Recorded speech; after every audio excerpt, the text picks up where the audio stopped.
Oh,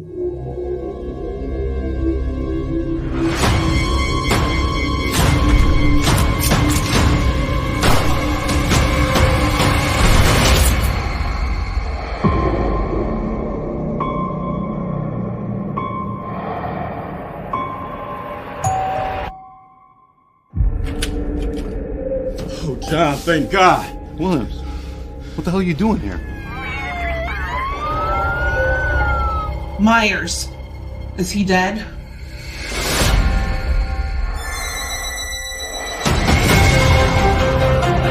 Myers has zero emotion. He has no motives. If he sees, he kills.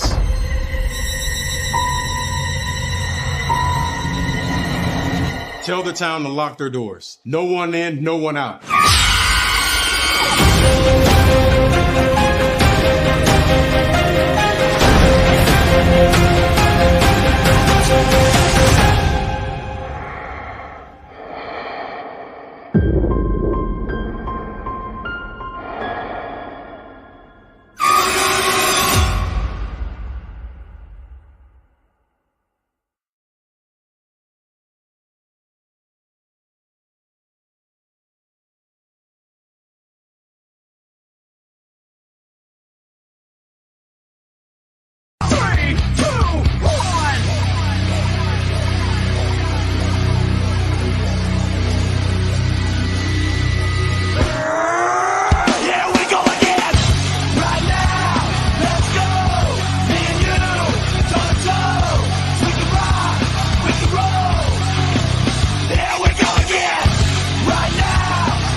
The Jeff Meacham Network's Multiverse of Media. For over 15 years, the recognized symbol of excellence and the standard bearer in coverage of sports and entertainment.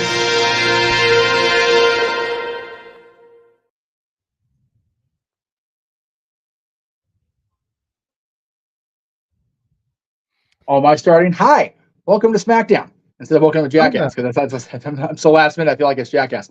Hello there. Hello there. Yes. Still trying to set the shot up because I'm on my phone and it's balanced. But we are doing SmackDown coverage tonight because it is the night before SummerSlam. This is the actual go-home show, despite what Monday Night Raw will have you believe at times. Yeah. So JJ figured, why not? And I figured, okie take. Yeah, it was all contingent on if I got off from work and home in time, and he did.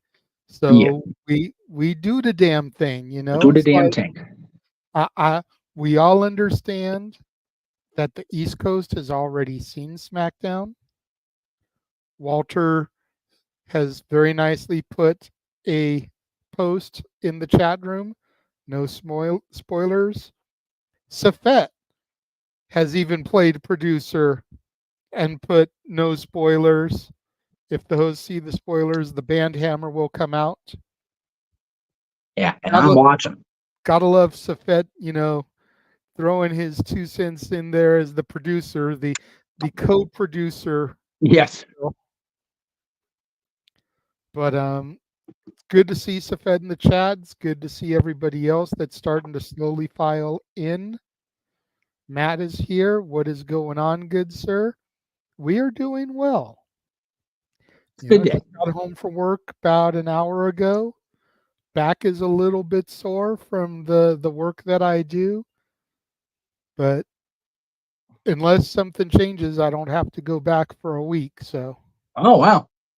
And months of carrying. It's because the way BJ's does their schedule is Wednesday through Tuesday. Mm. So it's like it's Friday. I've already done my 2 days for this week. So Wednesday, Thursday, I'm off for next week.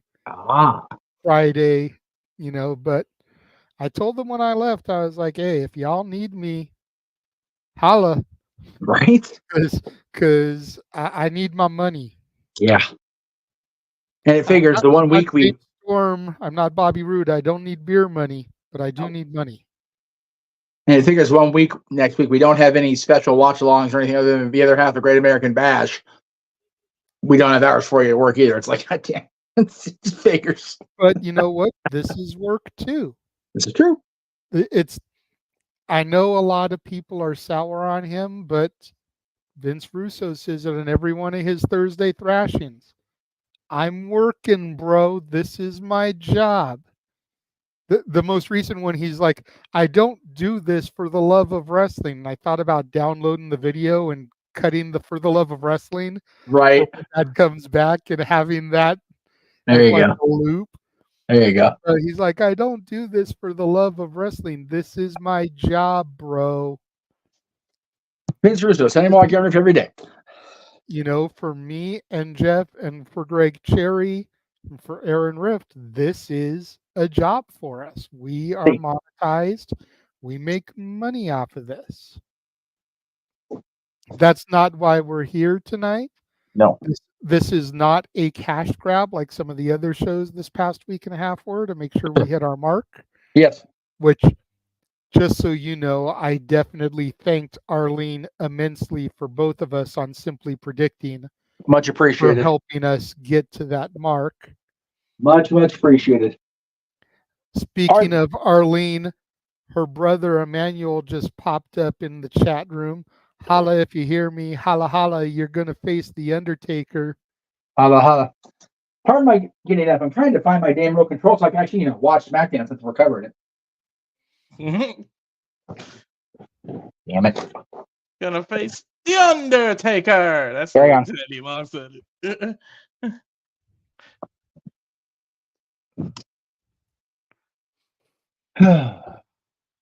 So there it is. So we decided we would go ahead. We would do this go home show. I messaged Jeff. I was like, look, I kind of threw this out there yesterday. I hope you're cool with it. Everything is kind of looking like it's going to be a go for me. And he was like, yeah, I'm down. What the hell? Got to have content. Got to have content. Yeah. Yeah. So I did my doing the thing. Yeah, I purposely set up Ask Me Anything on Fridays because we don't usually have content on Fridays. So I was like, you guys want to do something that is okay by this guy. And, it's, I'll be along, but don't be surprised based on this setup I've got going if I have to duck out because technology is not always a beautiful thing. Right. It is what it is.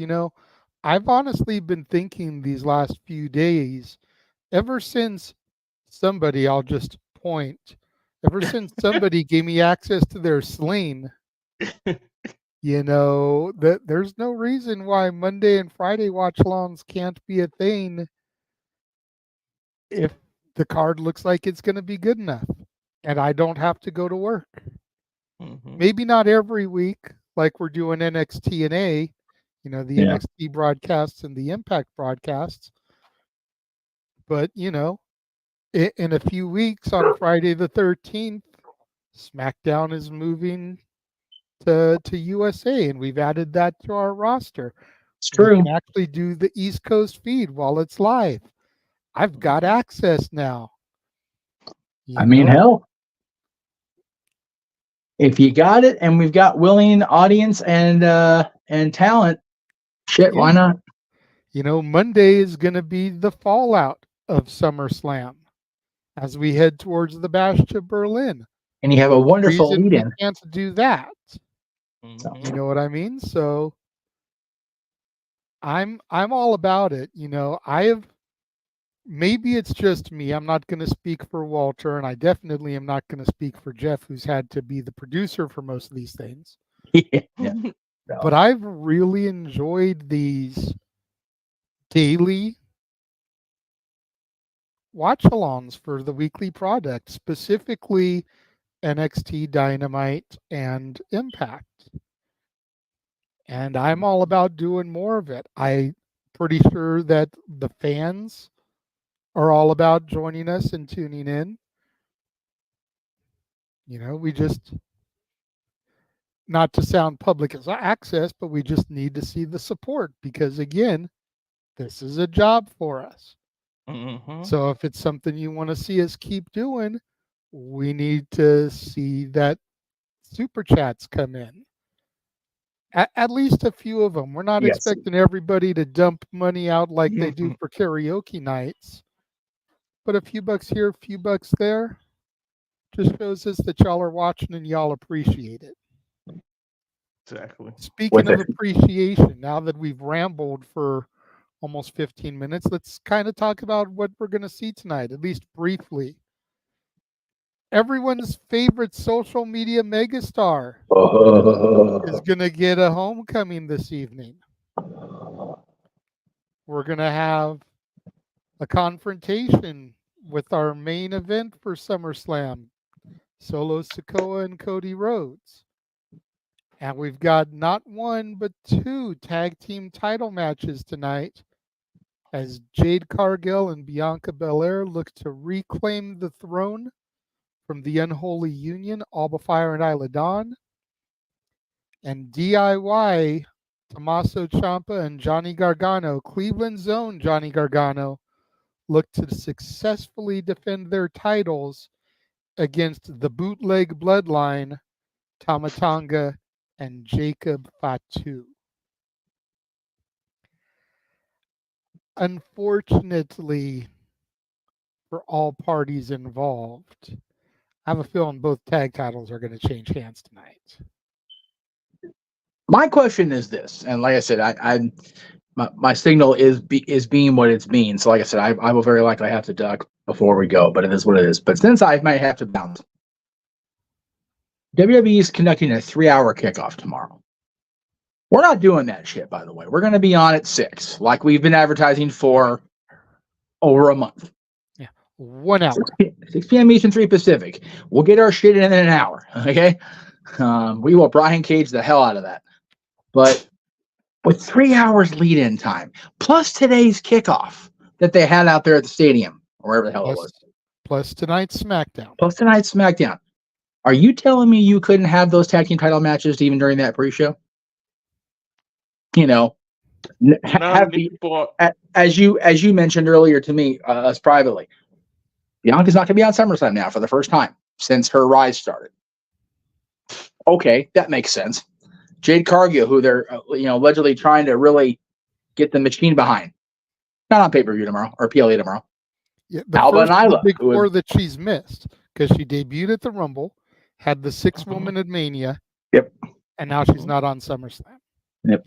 But I'd almost be willing to bet she'll be part of War Games for the women. Oh, you mean the one's going to be in Vancouver and not in LA like we were hoping? Yeah.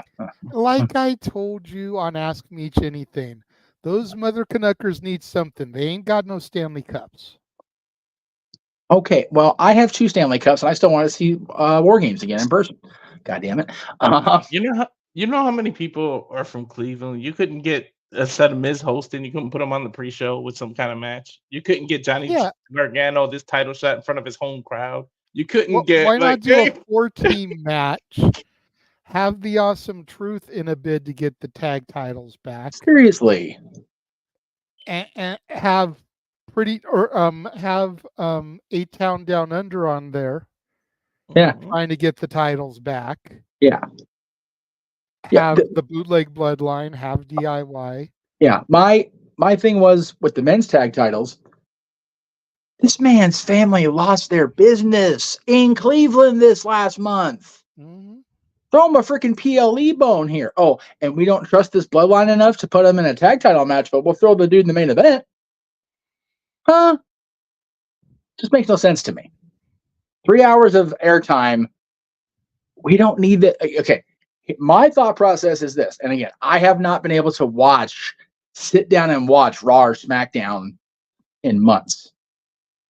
Just haven't been home, haven't been able to get it done. I'm going to get it done tonight. Has the build been that shitty for this premium live event that they have to hype it for 3 more hours tomorrow? No, I just think it's one of those things. I think they're looking at SummerSlam and, to be honest, all of the big four like the Super Bowl. You know, it's that big event inside of a stadium. Let's give it that big match hype. Makes sense. I don't see why they need more than an hour, maybe 2. I can maybe get behind the 2 hours. 3 is just ridiculous with no matches. Yes, Walter.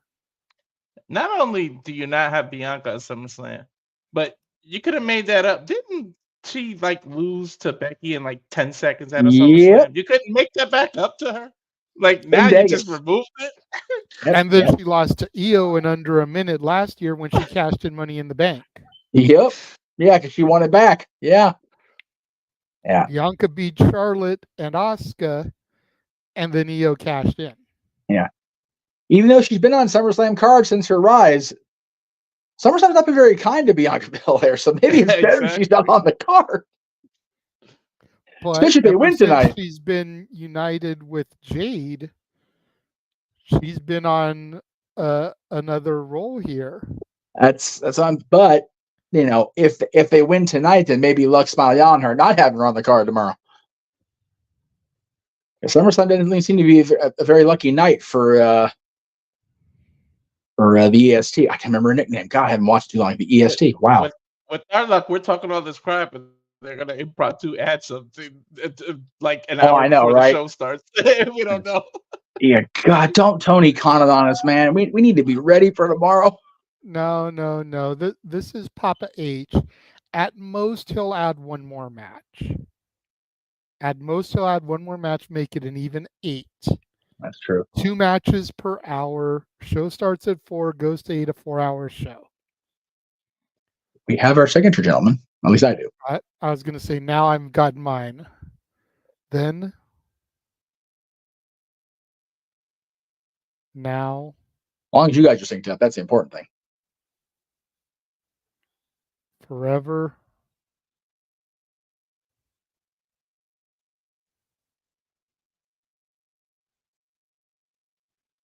Together. Because there's always that little skip back on Hulu. Yes, I got it too. Overruns. Man, I'm not a fan of the Browns, but they do have a nice setup over there. I was going to say, that's a gorgeous stadium. Yes. Get a little shot in there of the staging for tomorrow. I'm sure at some point we're going to see a shot of the Rock and Roll Hall of Fame. It's still so frustrating to me looking back. Oh God, speaking of frustrating, but I'll get to this lame brain in a second. I had that 4-hour layover in Cleveland all those years ago, going to see the Cherries in person, and I realized the Rock and Roll Hall of Fame was right outside the airport. Man, I could have bided my time a hell of a lot better and sit in that goddamn airport.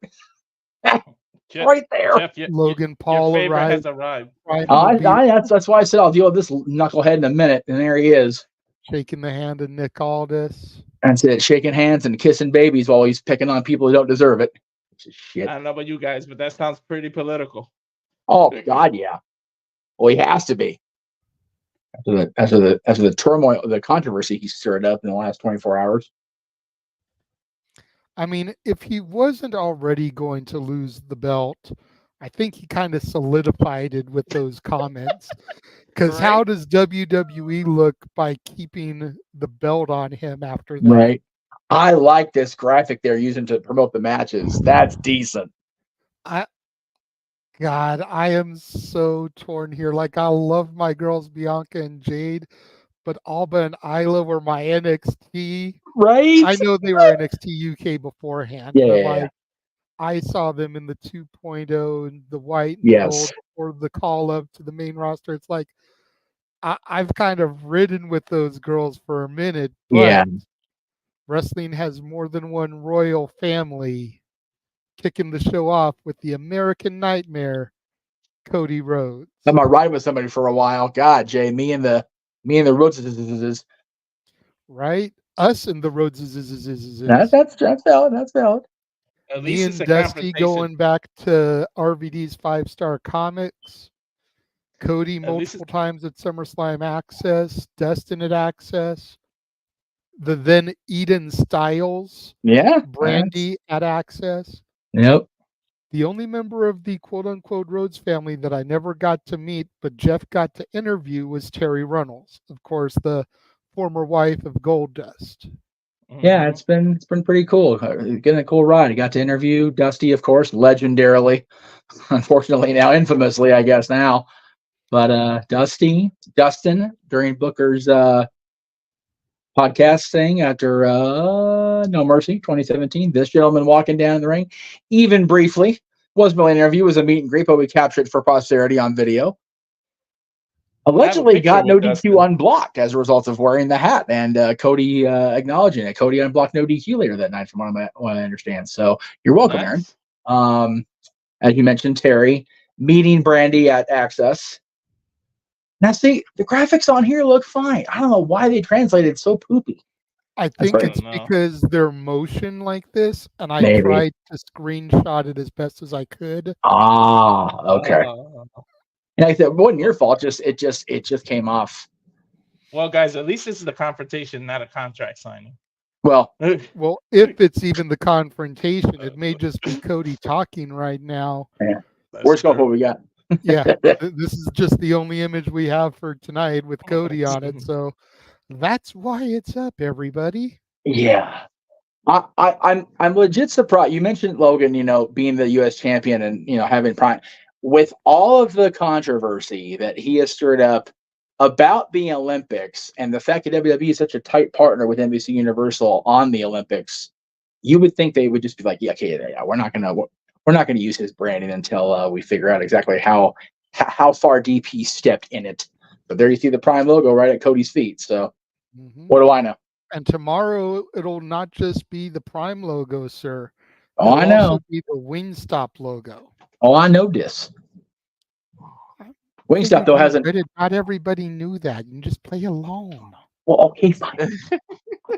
Damn. Wingstop also hasn't stepped in. This is why you're not on commentary often. Wow. Well, fine in that case. No. I mess with you. Let's see what he wants to talk about. You get about. back here, sir. I will not. You are not on timeout. No. I have producer 2. Boo. He disconnected his device. What are we on to talk about, Cleveland?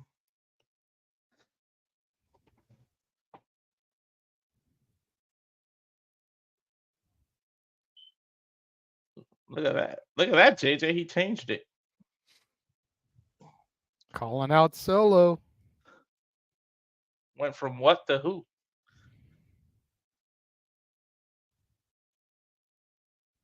No time wasted there, JJ. Solo answered it immediately. Yep. I do like Solo's music. Say what you want about him and the bootleg bloodline. His music goes hard. He's one of the few that music goes hard. Him and Carmelo Hayes. I honestly just wanted to get the camera off so I could turn the fan on while I'm not talking. It's hotter than balls back in this room. Got you. Well, one of the things we're going to be doing this month on the Dads, not always on wrestling, our actual wrestling topic for August is going to be the top 10 Def Rebel themes. There's actually more good Def Rebel themes than I think people give credit for. I have images for 37 Death Rebel themes for us to go through and narrow down to our 10 if we're going to do a joint list or if we want to do separate lists. But I think we should do a joint. I think Def Rebel gets a bad rap and compared to Jim Johnston and CFO. You were saying, Jeff? I think we should do a joint 10 to make it more challenging for us. If there's that many of them, let's give ourselves a challenge. I even have them separated to instrumental and lyrical. So maybe we can do it that way. Yeah, we can do 10 instrumental and 10 lyrical. Perfect. And I'm sure there's some that people don't even realize is Def Rebel. Yeah, Roman Reigns' theme is Def Level. That's probably the number one instrumental theme right there. Spoiler alert. Has to be. I mean, how can you argue that Roman's theme song is not fucking final boss video game type shit? Not for nothing, man. Solo's leaning into it, man. I'm so proud of this guy. Yeah, this is Solo Soprano. This is another one that I watched come up through NXT, and he was always kind of quiet. Oh, lights went out. Did you get a blackout? No, it's because the fans are doing shit. God, I can't wait to get off of Fox, where Fox won't be able to censor anymore. I want to hype up the Fox finale and just put a big giant Fox finale across the watch along screen just to say finally we're getting off of here. Golly. Somebody has a sign that says the Temu bloodline. Yeah. If Fox daughter shops on Temu, dude. If Fox wanted to keep SmackDown, they should have been doing that and not editing to see if they could do it. Yep. The problem is they can't get away with it on network. Like if they wanted to move SmackDown permanently to FS1 or FX or whatever, one thing, but they can't get away with it on network television. That's just the way it is now.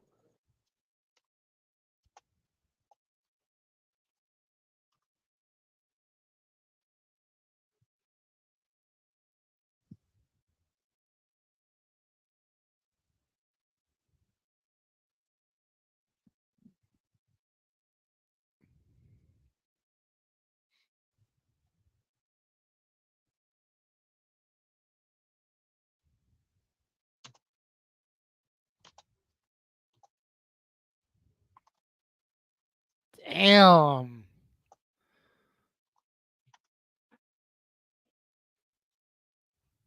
Solo says Cody is wasting his time.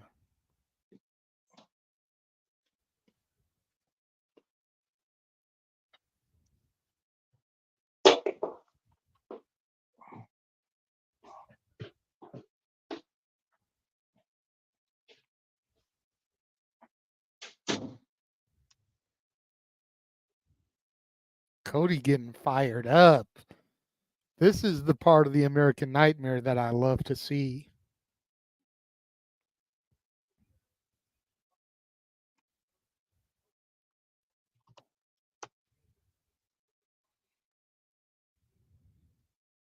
Talking about those that helped him get to his goals like Randy Orton, like Kevin Owens.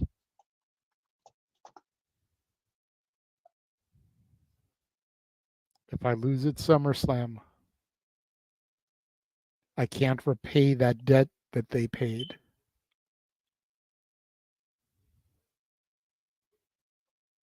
He's got to pay him back with Solo's blood.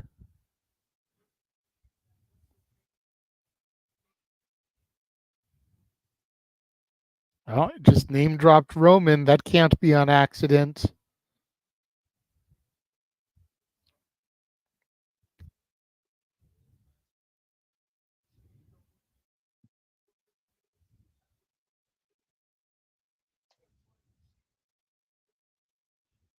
When you beat Roman at WrestleMania, he was a tribal chief that was weak. You better take that boy's name off your mouth, Solo. Roman Reigns has been mentioned about 6 times in the last 30 seconds. Solo says he's not weak. He's dangerous.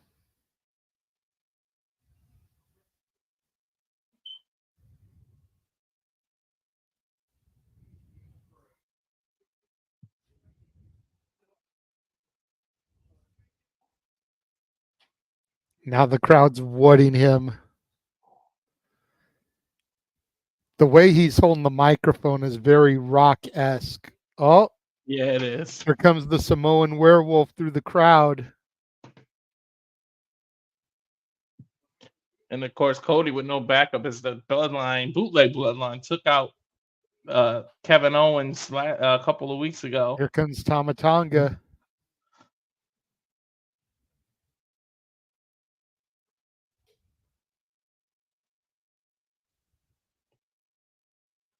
There's Tongaloa with his Rocky Romero eye patch. I was going to say, besides that, it's not looking good for the champion here.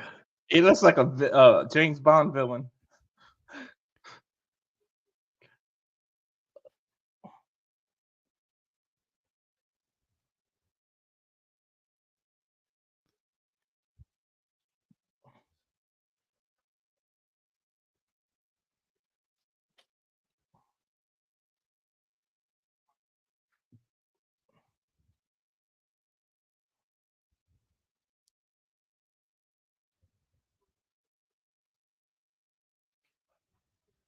Wow. Cody telling Jacob he's not scared of him and called him a dumb son of a bitch.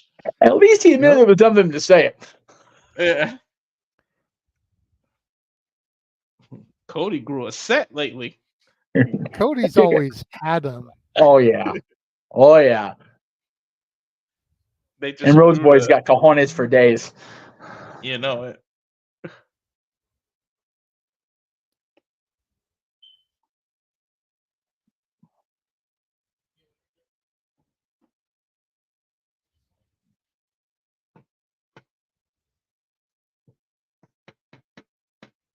Breaking Bloodline news. rules match now tomorrow at SummerSlam. Now you know Roman's coming back. He's not going to let Cody go out on a Bloodline rules match that he didn't win. Dude, Noah's going to get to see a Bloodline rules match. I might have to change my pick. What's that cutoff time there, Noah? That mother trucker better throw his finger in the air if Roman pops out there tomorrow. I'm throwing that out there right now. He's already told me that if Roman comes out, he will be standing up with his one in the air. Damn right. Okay.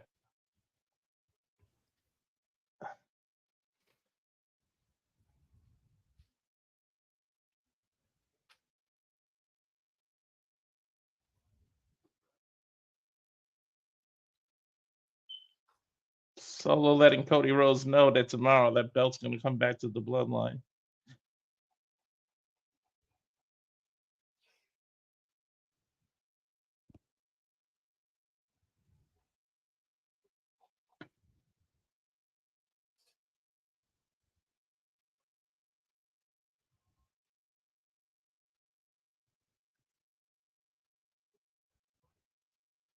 Oh.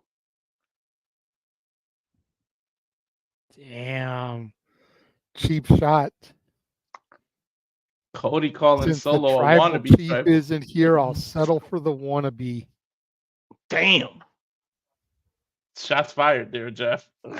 Dude, missiles fired. And look at this. Solo's having him walk away. Interesting. Sometimes it's more intimidating. Solo's calling off the dogs. I'll be damned. I think Solo is smart enough. Maybe I'm giving him too much credit, but I think Solo is smart enough that he knows that if the rest of the bloodline goes after Cody right now, he could potentially lose his match at SummerSlam tomorrow. That's true. That's valid. That's valid. It's almost more intimidating when the Mafia actually walks away from you. You know, that's fair, because they had the opportunity. They had the numbers. They could have chose to let you breathe one more day. Yep. Not for nothing, as we go into this hype video for JJ, one of JJ's favorites. Yes. Returning to the barbershop. Yes. Yes. I will say this. I don't know if it's because it's got the superstar centric side plates on it, or if they actually repainted the center plate. That belt looks a lot better than it did when it debuted. It's far less mustardy on television. Possibly. Yeah, it shines a lot better. It does. It shines more like yellow or even like gold. But man, when it first debuted, God, I was like, man, that is way too Vegas Golden Knights mustard. Get that shit off of my television. So I'm glad they repainted it or whatever the hell they did to it because it was ugly. So, man, I am so glad this guy's on the main roster, dude.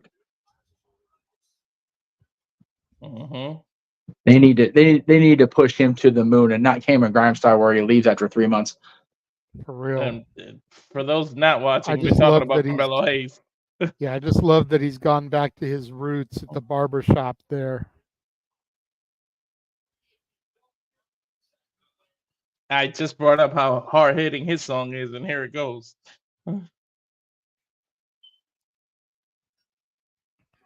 Andrade El Idolo. Dude, you know what?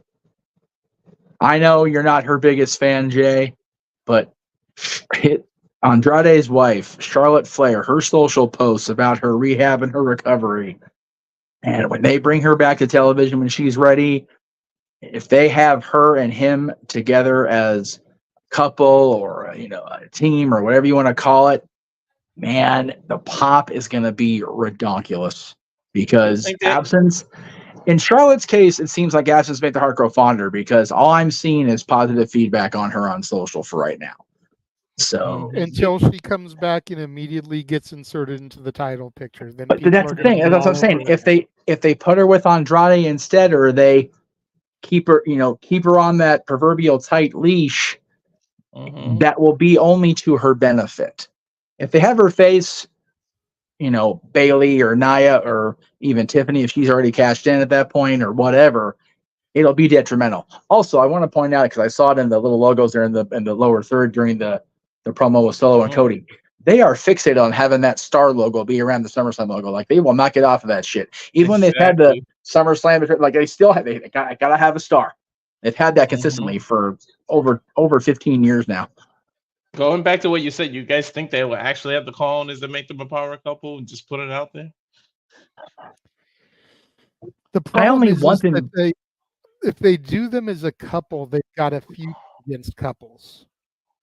And the only couple that's established on SmackDown is Gargano and Candice. And they would destroy them. No disrespect to either person, and we all know how much I can't stand Candice LeRae. Right. Charlotte is a whole other level compared to Candice. No, she is. And everyone knows that Tez and Bianca are a couple, but they don't really acknowledge it on the air. They don't really do a whole lot of husband and wife segments. So it's like they could go there, but what does that do to BFAB? What does that do to Dawkins? What does that do to Jade if they go that route? The only other couple that they could really do it with would be Seth and Becky. Number one, that's Raw, SmackDown. Number two, Becky is still MIA. Until she comes back, we don't even know if she's coming back. We assume she's going to come back. Right. People that are insiders that make you pay to subscribe to their fanzines will tell you she's coming back and her return is inevitable. But until we see it happen or we get a press release from Stamford, Connecticut, we don't know it. I misphrased. They don't necessarily have to keep them like teamed as a couple or team, whatever.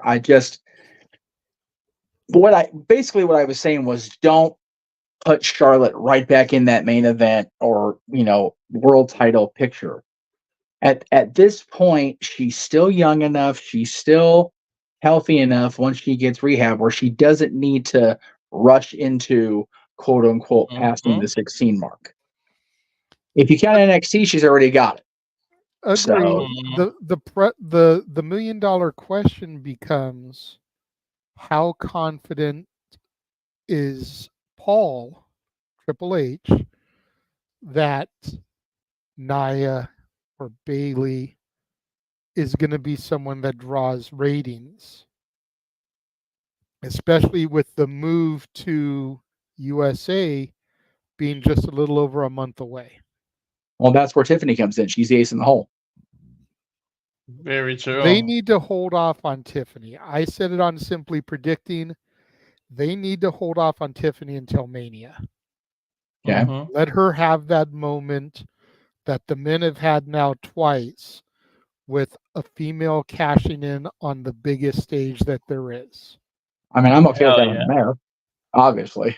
Especially if you use the women's match as one of the main event at night one, as they did Yeah. that before.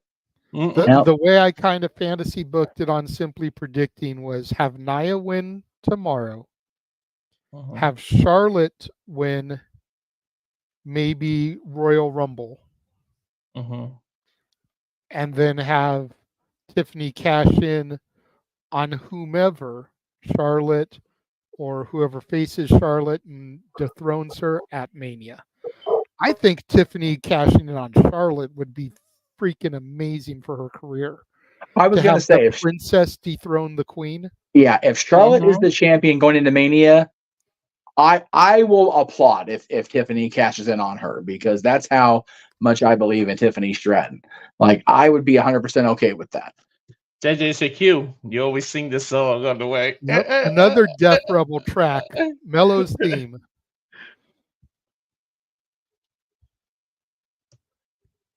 That beat is just crazy. Mm-hmm. Dun, dun, dun, dun, dun, dun, dun, dun. I need to go off camera. I'll be back, guys. Sorry. No worries. I'll just pull. Okay, you did it yourself. I was going to say, I'll just pull you out until you're back. Unfortunately, we don't have a graphic for this match as it was added last moment. Let's see if I can find something here really quickly since they added stuff.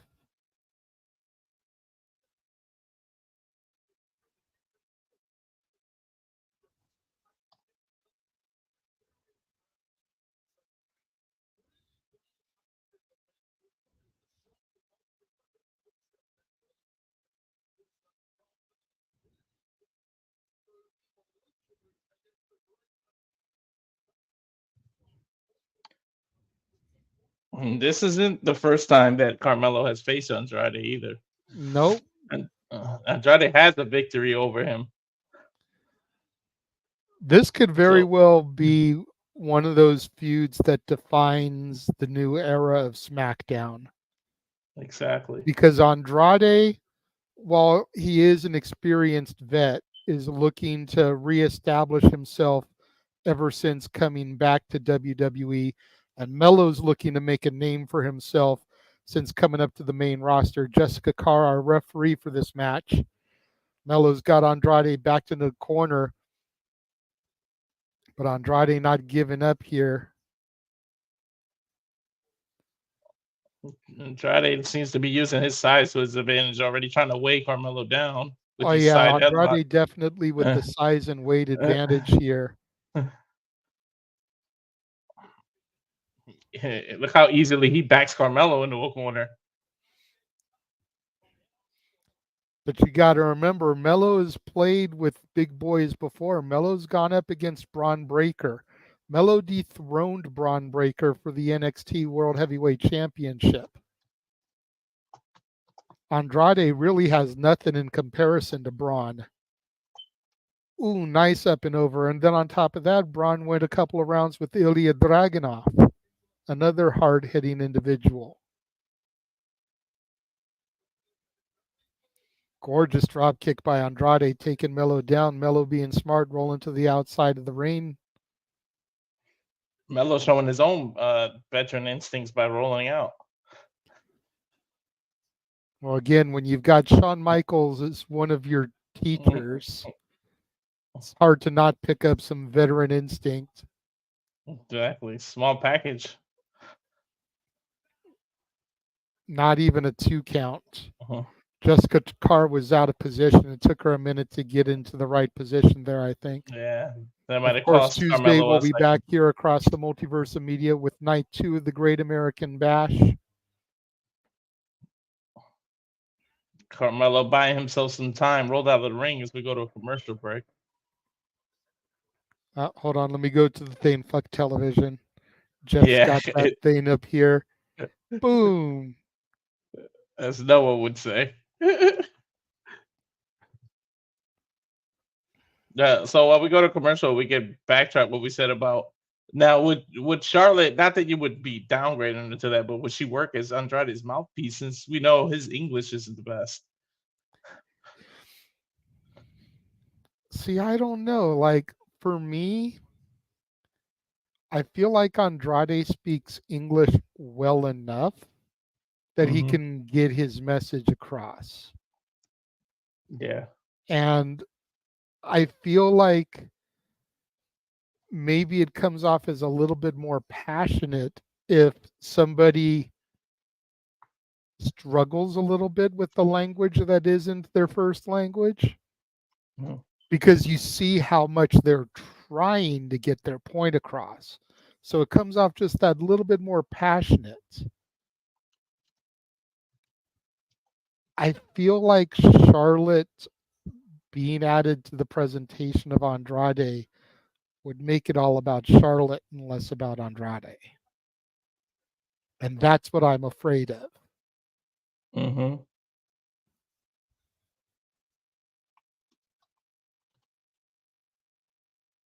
You know, Andrade already struggled in AEW. So for him to need his wife to really get over here, I feel that could be detrimental to him in the long run. Yeah, exactly. I mean, unless, you know, I know he's a babyface now, but if you want to go have him turn heel like you did with the Japanese people and just have him speak Spanish the whole time.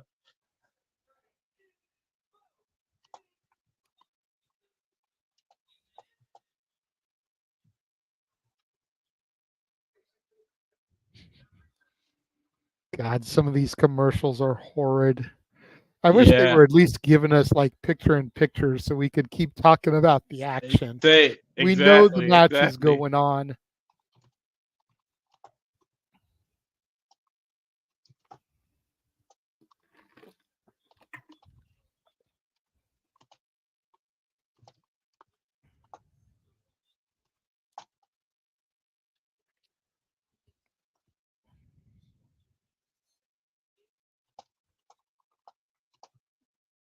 We are back now.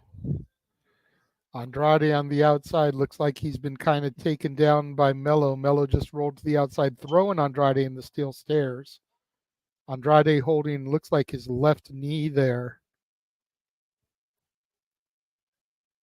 Just paintbrushing Andrade's face with his boot. Mello back in, breaks up the 3 count, back to the outside.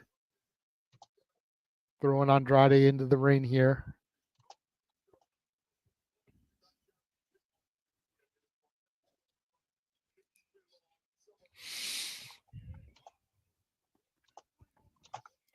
Springboard clothesline there by Mello. Goes for the pin. Probably took a little bit too long going for it, but he still has Andrade hooked there.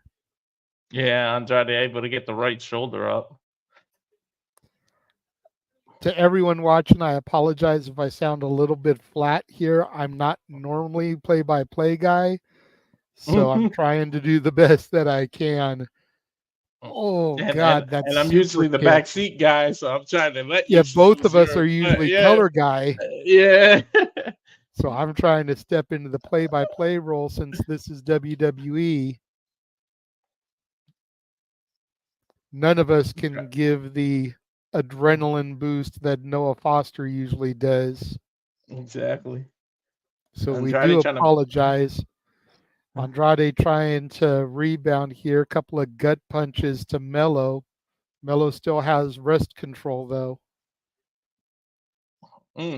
Nice right hand by Andrade into a chop. Ow, I heard that chop from here. Dragon screw leg whip. Noah usually says that's gotta suck, and let me tell you from experience, it does. It does. Andrade's starting easy to pick way up the to pace. Charlie horse your leg there. Andrade with a nice kip up. I'm at the age where I get a Charlie horse just getting up to bed. seriously, like sometimes I'll just be laying down sleeping and I'll get a Charlie horse. It's like, what the hell? It's old Andrade age. going for his patented double knees in the corner. Carmelo able to move out of the way.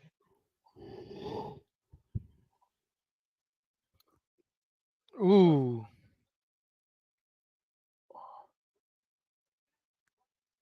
Carmelo missing the nothing but net. Oof. Tripping Andrade over the top rope.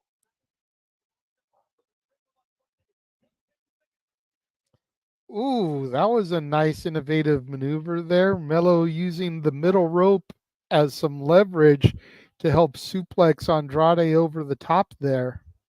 Yeah, think of Randy Orton's draping DDT, but he turned it into a suplex instead.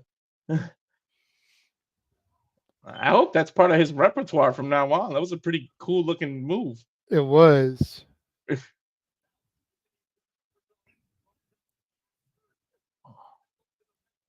Both people, they're meeting each other at the top turnbuckle now, so something Yeah. might happen. Usually when you're in the high rent district, something bad happens when both of you are yeah. up there. Andrade looks like he's setting Melo up probably for a superplex here.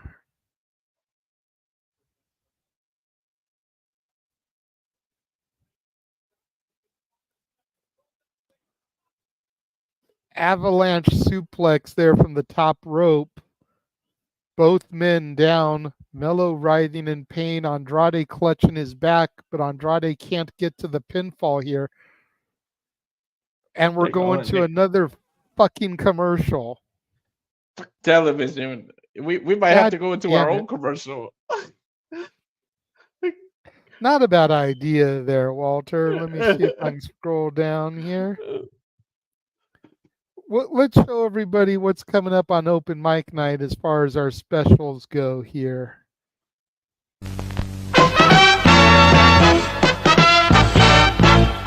And now, preview time.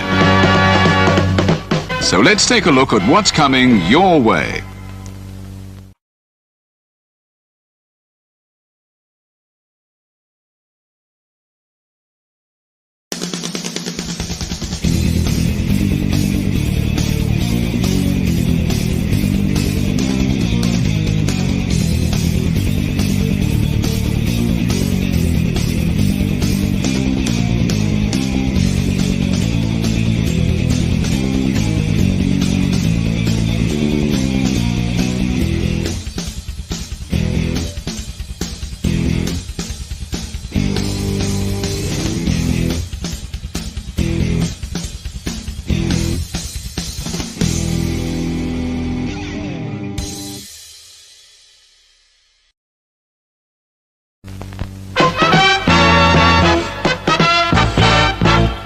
And now, preview time.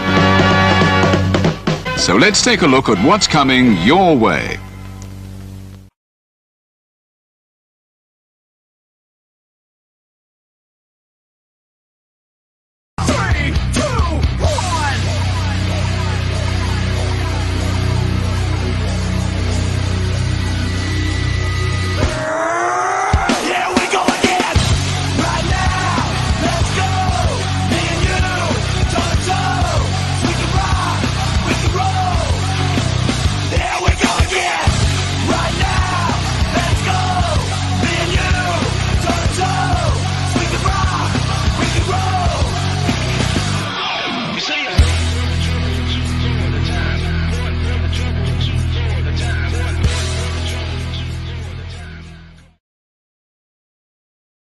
Sorry to bother you so late. I had my micro set to the wrong date, so I saw all check marks. This dude, Michael Girozolo, was never logged in. And we are back. Not logged in. I don't know. I'm calling him and he won't answer. It keeps going to his voicemail. I thought it might be he had bad service, but it would have just been the third check mark would have been missing. You know what I mean? And I had it. I didn't pay attention to me. I just looked at all the check marks. Sounds like Walter is on the phone there. We'll let him finish his call in private. But we are back. WWE is still on a commercial, damn it.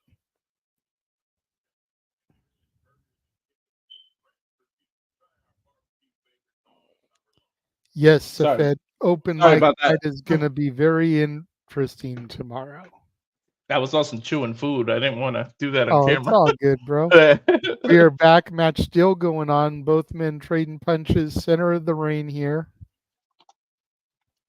And again, to the point Jeff was making earlier, this couldn't have been on the pre-show card.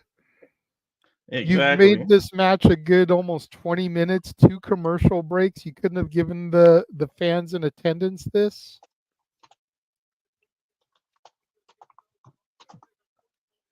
Oh, Melo's agility was able to jump up to the middle rope, but Andrade scouted him, pushed him over the top.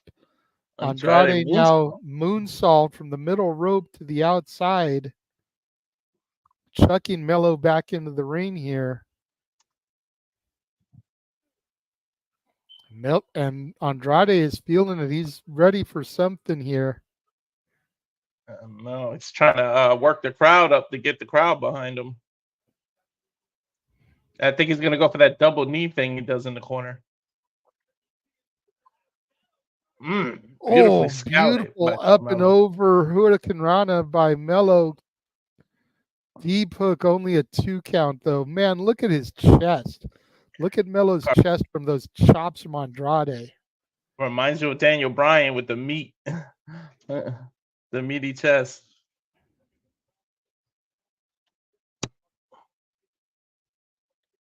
God. Still to come, of course, the women's tag team titles will be on the line as the Unholy Union defend their championship against Bianca Belair and Jade Cargill. WWE tag team titles as DIY defend the titles against Jacob Fatu and Tama Tonga. Andrade missing. Oh, he tried to do like a big boot backhand combo, but missed both. 2. No. Andrade almost with like a Judas effect there. Yeah, I didn't know what to call that. Top rope moonsault misses, lands on his feet, gets another standing moonsault onto Melo. Goes for the cover, 2 count only. Melo kicks out at like 2 3/4. Look at this some again. Athleticism, JJ. Yeah. Andrade is no slouch.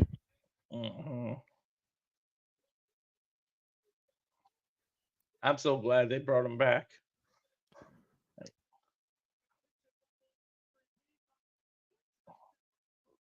Andrade setting him up. Looking to lock him in his father-in-law's signature figure 4 leg lock. There he is. He's got it locked in. Intelligently getting his shoulder off.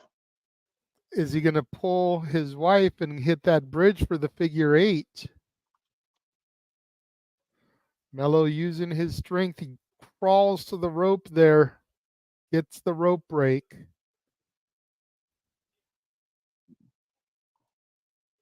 Able to get the referee. As we're reminded that WWE Speed is every Wednesday, 12 p.m. Eastern, which Andrade is the Speed champion right now. Yes.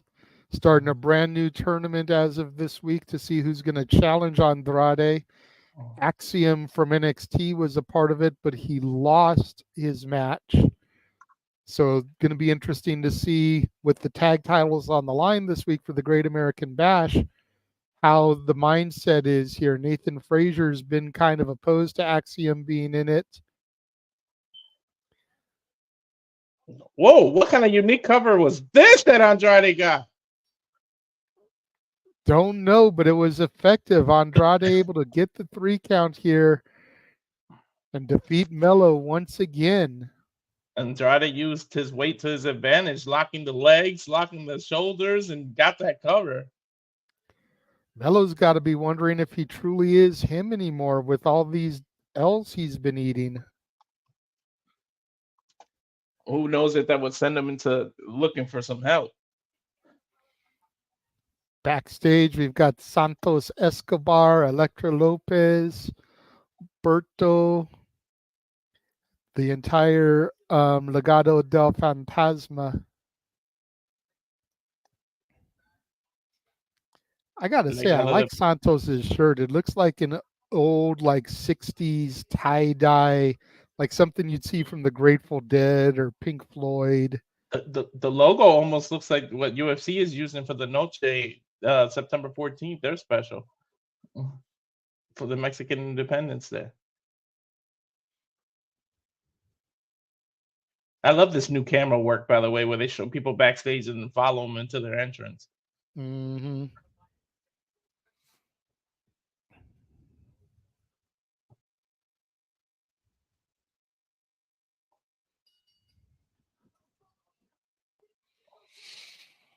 I'm glad they brought Elektra up to put her with the Legado del Fantasma.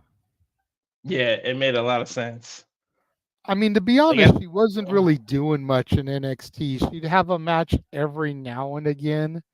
So having her up here to be part of this and just be that managerial role, don't have to worry about if and when she's going to wrestle. Coming up when we return, Santos will take on Apollo Crews, who, of course, will have Baron Corbin in his corner. What's up with that random pairing? I don't know, but you know what? They've been doing pretty good, so I'm all about it. They've been making it work. It's just funny that they're that's the thing, is like, what else were they gonna do with them? They ain't doing anything. So, and Baron Corbin was doing really good down in NXT before they brought him back up. So it was like, got to do something with him. Let's throw him and Apollo together. When they called Carmelo up before him, I was a little worried about he was going to flounder in NXT, but then they called him up too, and I was like, let's see what they do with him.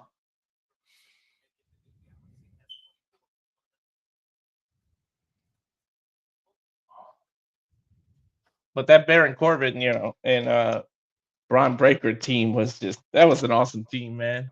I got behind that. I know, right? I hope they end up putting them back together. We'll see what happens. Yeah, one can only hope.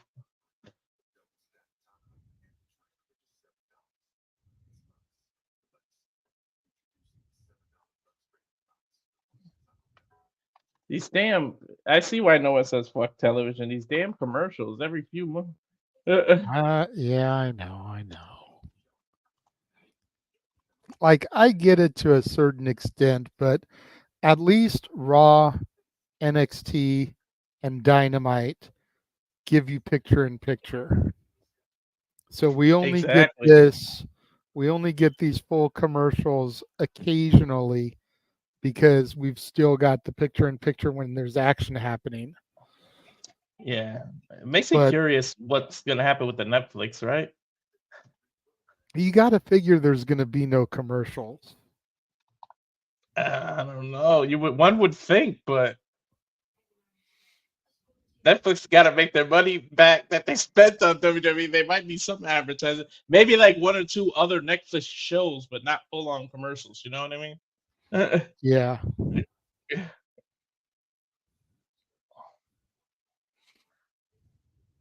Or some cross promotions across Netflix.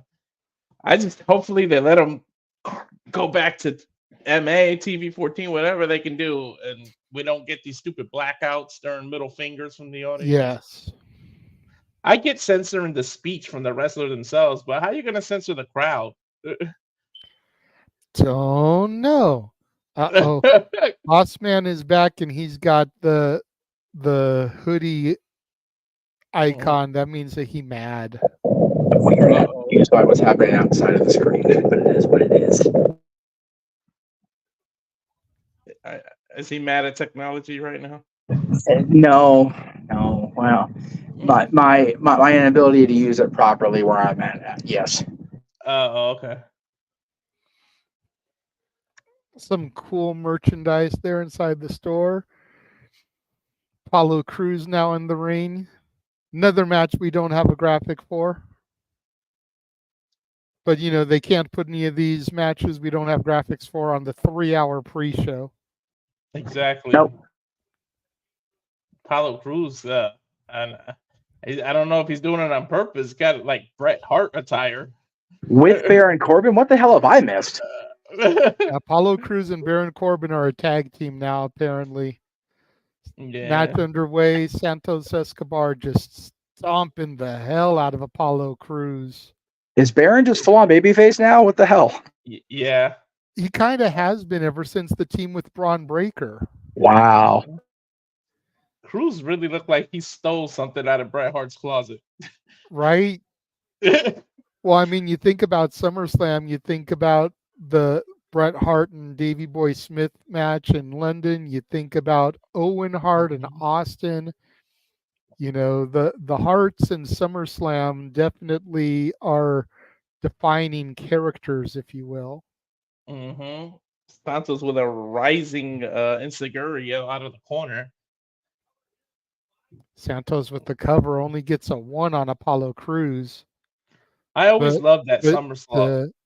But yeah, to Jeff's point, basically ever since Corbin went down to NXT, he's kind of been a babyface. He started off as a heel down there, but when people realized he was there to kind of get the younger talent over, they kind of got behind him. And then the thing with Braun Breaker, he's pretty much been a babyface ever since. Nice. Good for Corbin, man. He de facto got Braun Breaker cheered. If you look at those last couple of months. That's valid. Braun was a super heel at that point when they started the Wolf Dogs, and he got Braun back into babyface status because they were just so good as a tag team. The world is weird. Baron Corbin turned somebody else babyface by proxy. What the shit? And the couple of matches that Corbin and Crews have had as a tag team, they've won. So they've kind of been on a bit of a hot streak here. Wow. See the schedule for tomorrow, SummerSlam, Undertaker one dead man show begins at 1 p.m. Eastern. Countdown to SummerSlam 4 p.m. Eastern. SummerSlam, of course, at 7 p.m. Eastern. And then they follow that with their post-show scrum. But don't tune into the scrum because we will be live with open mic night when they're doing that. Huge clothesline by Apollo Crews taking Santos Escobar down. Yeah, tomorrow's a busy day in the land of WWE. It's a busy day for us too. I'm gonna be up working, doing Uber Eats.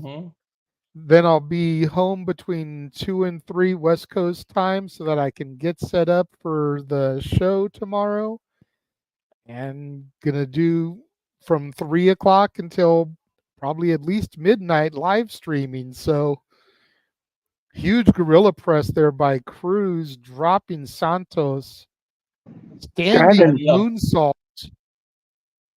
They're having Taker do his Dead Man show before the SummerSlam? Yeah. Yeah. You can't tell those stories in the daytime. Usually he does that the night before, doesn't he? Yeah. You would think they would be doing it tonight, like it would be happening right now. Well, it's usually the night before or night of late because, like I said, you can't tell them stories during the daytime. Baron Corbin literally got pulled under his leg got pulled from under the apron by a mystery person. Well, that was the other member of the Legado. I can never tell Angel or Berto apart. Angel's the one with the long hair was hiding under the ring there and tripped Corbin to prevent him from getting in. Okay. I mean, Santos was able to hit. It looked like a Falcon arrow there for the pinfall. Yeah. At the end of the day, like they were nasty on the outside, but Santos beat him clean because there wasn't interference. That's kind of a mixed bag of a win there because the heels didn't cheat to win, but it still seemed dirty because of the shenanigans on the outside. Ooh. I'm sorry to interrupt you, sweet baby Jesus. I know. If anybody wants to hook me up for my birthday, I'll take anyone on the screen except for Byron Saxton. and his douchey mustache. Marvel, if you redo some X-Men, you need to get Jade to play Storm.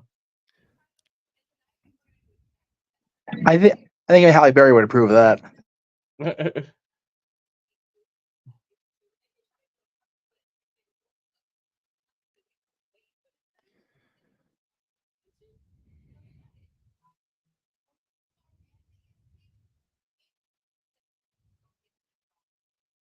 When you got the Storm and the EST, anyone who steps up gonna get stepped on. I like that. Mm-hmm. Everyone that's already asking for them to start breaking up, let it cook, man. Let that shit happen come WrestleMania. We Yeah, don't need to do it sooner. you started at Royal Rumble. You don't need to do it any sooner than Yes. that. You have one of them accidentally eliminate the other one because it's every woman for themselves, and then get built from Yes. there. And I'll be here for that. When we come back from full commercial, we'll actually have something we have a graphic for. Look at that. But is it something we really want to have the graphic for? Well, I mean, let's put it this way. If he hadn't opened his mouth yesterday, I don't think people would be complaining as much. So it just Or kind his of is laptop. what it is. Yeah. I wanted Ricker to just beat him and get the title. Now I want him to punch him in the teeth. Ruin that pretty smile of his. You kid. Wonder if they're regretting not having Ricochet beat him. Right. You know what, though? They never really had any set plans for Ricochet. That was more than evident. They were stringing that poor boy along. Mm-hmm. When His his wife's more over than woman is more, I was just gonna say, when his woman is more over than he is, and all she is a ring announcer, you got problems. Okay, And maybe well, maybe that's one more thing we'll add to the open mic night docket, and how she keeps breaking the internet on a weekly basis. Did you see No, the picture she posted Mhm. yesterday? I know what you're Yes. talking about. Uh-huh. Mm. You a goddamn lie. What do you mean? Yeah. Uh-huh. You a damn lie. It's just a picture of her elegant, beautiful hair. That's all it is. She done Uh-huh. broke Sure, all the that's internet. all it is, Walter. Sure it is. You a goddamn lie. I can't This process why she's woman more over than breaks the Ricochet. internet once a week. Hey, you know what though? Wednesdays are called Hump Day for reasons, Mr. Renegade, sir. Oh, don't I know it? Don't I know it? But And you know what? I may be off screen. This may come off like cowardly, but whatever. I don't care. There's a lot going around this week about male podcasters objectifying females in wrestling and not talking about their athletic skills. I will be the first one to tell you, Isla Dawn is athletic as hell. She is awesome in the ring. She has been one of my favorites for a long while, going back to NXT UK. But there ain't no denying how goddamn hot I think that woman is, and what I would sell my everything for. Just saying. Mm-hmm. Just saying. They said Stephanie Vaquer tried to break the internet too. I don't know if you saw that picture. I did not see that one. But yeah, people were all up in Samantha's business, and it's like, look, y'all, if you had the kind of attractiveness that she had, you'd be doing the exact same damn thing. So shut your face. Yep. Bro, if I go back to my football days and like hit the gym and get in shape, I might not know what a shirt is either. Yeah. Don't say that. But JJ mentioned Wingstop earlier. They were just doing an advert for that. As we come back into Smack, and I'm gonna let y'all handle this. Wasn't the Nick Aldis in the ring? I'm not sure who the other three are with him. If they're quote unquote part of the Endeavor legal team, or that's what it looks what like. they're supposed to be, but Bunch of gland handlers. Bunch of maybe it's HR. Right. Bunch of suits. Uh-oh, we blacked out. Someone's getting their middle fingers stuck up. Oh man, this is a long blackout. Oh Lord. it's a blackout, and they're muting it because the crowd chants. God. They must have said F you, Logan, and stuck up their middle fingers, I'm assuming. During the Olympic season, your United States champion, ladies and gentlemen. Barf. Right? All right. Barf. Tomorrow it'll be a new champion. God. A champion that'll have everybody saying LA Oh. Knight. Yeah. Oh, We would You hope know- so. couldn't get Brian Cage to get a championship last week on our watch along, man. I am gonna have that urn practically stapled to my side tomorrow during his match. We gotta get that. Gotta get that Percy's. Oh, look! Oh, God! There's an I believe in Joe Hendry sign. There was a freaking Joe Hendry.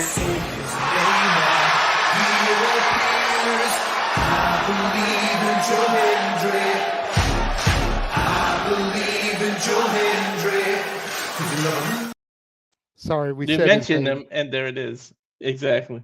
I didn't mean to cut you off, Jeff, but we did say his name. There was a fathead of that person out at the kickoff show today, just all up in McAfee's business. It was funnier than hell, actually. Nice. Like, he didn't acknowledge it, but the internet sure as shit did. Speaking of And then McAfee, Joe retweeted the post about it. It was actually pretty funny. Speaking of McAfee, did you see how fast Braun Breaker ran and freaking speared that guy with the sign? Hell yeah, dude. Dude, Braun is going to tear Sammy to pieces tomorrow. I'm so glad he's doing his show today. Logan Paul saying he's going to tear him to pieces tomorrow. I'm so glad I'm muted. As far as he's muted on my TV. And like I understand people wanting to have their opinion, but there's one sign in the crowd I can't agree with, and that's the person has a sign that says "Prime tastes like the water from Lake Erie." Oh God, no! Oh Wow, no! Like, Prime actually tastes pretty good, people. Let's not be crazy about it.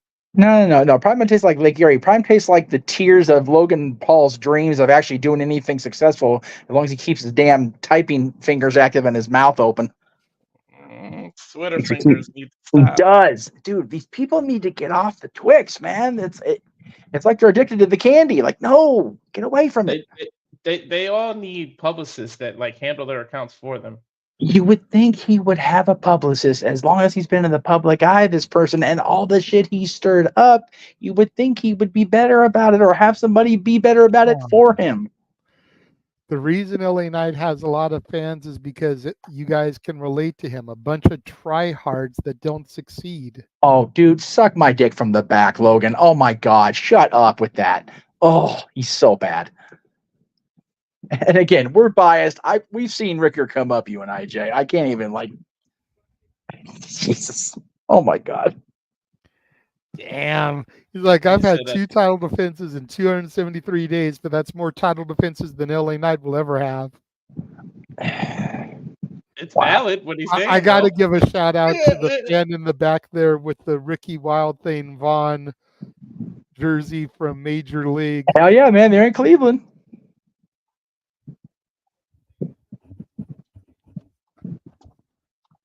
I realized today how old those movies are, Jay. I'm watching 94 Wrestling. They're advertising Major League 2 on commercial breaks on TBS. I'm like, oh my God, this shit's old. Featuring a brief cameo from Jesse the Body Ventura. Yes. Who's still in WCW as I'm watching, for now at least, till Hogan actually shows up.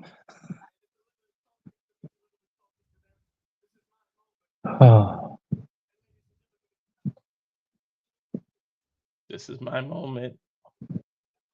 Somebody pointed out that pin that Nick's wearing earlier to me today. Oh my God. He's going to unveil a championship banner that's going to hang from the rafters of this sacred arena. Oh, for Christ's sakes. Well, I mean, if Taylor Swift could get a freaking banner at the Staples Center. Well, yeah, but she cursed us. Why not give a Logan Paul one in Cleveland? Because she cursed us and we tore that shit down with our bare hands. That's why. Damn. LA Knight is fucked with it. It says, yeah, over his face. That's tremendous. I love it. That is great. What we want to say about Logan, but and here comes the megastar. Look at these suits clapping for it, too. What a bunch of dummies. A dummy, yeah, sorry, wrong. It wasn't intentional, so I got to do.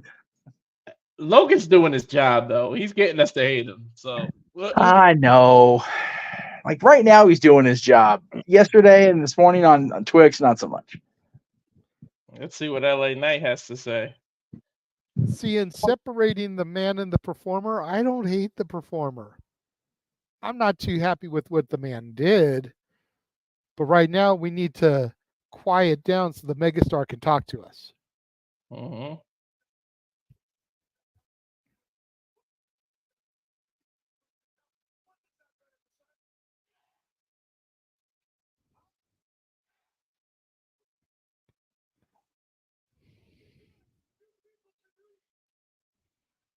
Yeah. Logan congratulating if people can read. JJ, he said, he did the thing. He did. He mixed them. He did. Yeah and huh. I remember, Sean Ricker. I remember. Mm-hmm.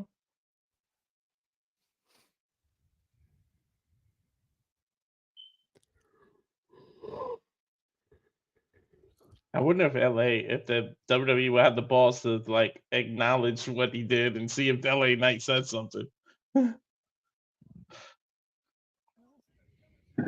If they would have, he would have already done it. Yeah, that's true.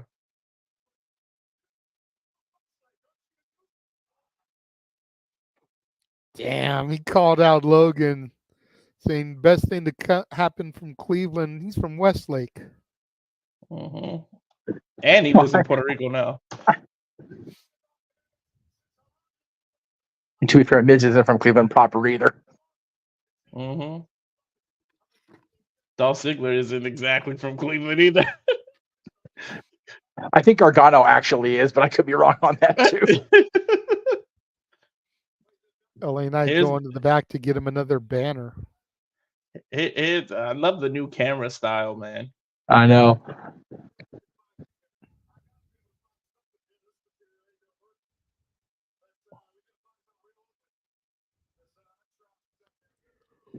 Yes, boys. Ricker's just like, I'm leaving your ass hanging. Don't mind me. Yes, boy. Which one is Siegfried? Which one is Roy? Which one's the tiger? Oh, wait. Mm-hmm. He's actually giving him TV time, so why not? Uh-oh. They copying us with the Noah. They saying Pretty Deadly the musical. Get off our gimmick. Get off our shtick. Actually, with the flyer, they're more hyping on the other guy's shtick that I'm not going to say his name because I don't need to. Right now, we're busy. I know. I'm not going to lie. I actually would go and spend money to see Pretty Deadly the musical. Oh, I know you would. Oh, shit. The Prime-mobile. We go have a little Stone Cold-esque segment here with LA Knight stealing the Prime-mobile. Don't take it a truck. Logan Paul is running. Logan, you need to slow down. Time this better. Logan's moving, not going to lie, dude. Yeah, Logan, I think he calls you to actually not catch up to him. Objects in the background may be closer than they appear. Little GTA, and I'm not talking about the video game. Oh, shit, he actually did catch him, but not enough time. Dude, he needs to roll that shit. I love the casual. Logan says, that's a crime. Just LA Knight needs to drive that into the stadium tomorrow. Make it seem like he's had it the entire night. Dude, he needs to have it wrapped in his own logo. Like, he needs to change the wrap on it when he shows up tomorrow. That's tremendous. Yeah, just say yeah on the side of it instead of Dude, Barrett's all pissed. Dude, that color on Barrett's suit, I am here for it. It's just enough of a light. It's kind of like a lilac. It kind of reminds me of Louis the Lilac from Batman. Milton Berle's old gimmick. Mm-hmm. Yeah, you're right. Digging it. Oh. Again. Breathe, it's okay. Anybody want to give me a birthday present, I will take either one of them on the screen. Oh. Isla Dawn will make me write bad checks if I actually had the money. Fuck it, I'll pay cash. Like, whatever, I don't even care. Screw it, I'll go ECW Tommy Streamer. Give me all four. I'm hardcore. That's right. It's Friday. I'll gladly pay it today for. I'll gladly pay it Tuesday for today. I'll take sloppy seconds. Oh wow, that's it. All right. That escalated quickly. Yeah, that got way out of hand. For everybody watching at home, please don't report us to the female podcast of the world because we're already in the shit as it is. My goodness. And the portals are opening for the unholy union to step through. Oh my God! Imagine if they try to unify those titles against the TNA Knockout Champions. I would be here for it because somebody's got to step to the militia. Mm-hmm. The system's already starting to crash. Let it be Bianca and Jade. Mm-hmm. I find myself screaming with envy. I can't figure out why. Alba Fire coming. No, Isla in the green. Great America. Yeah. Look at what a man you all put, Jeff. All right, attaboy. In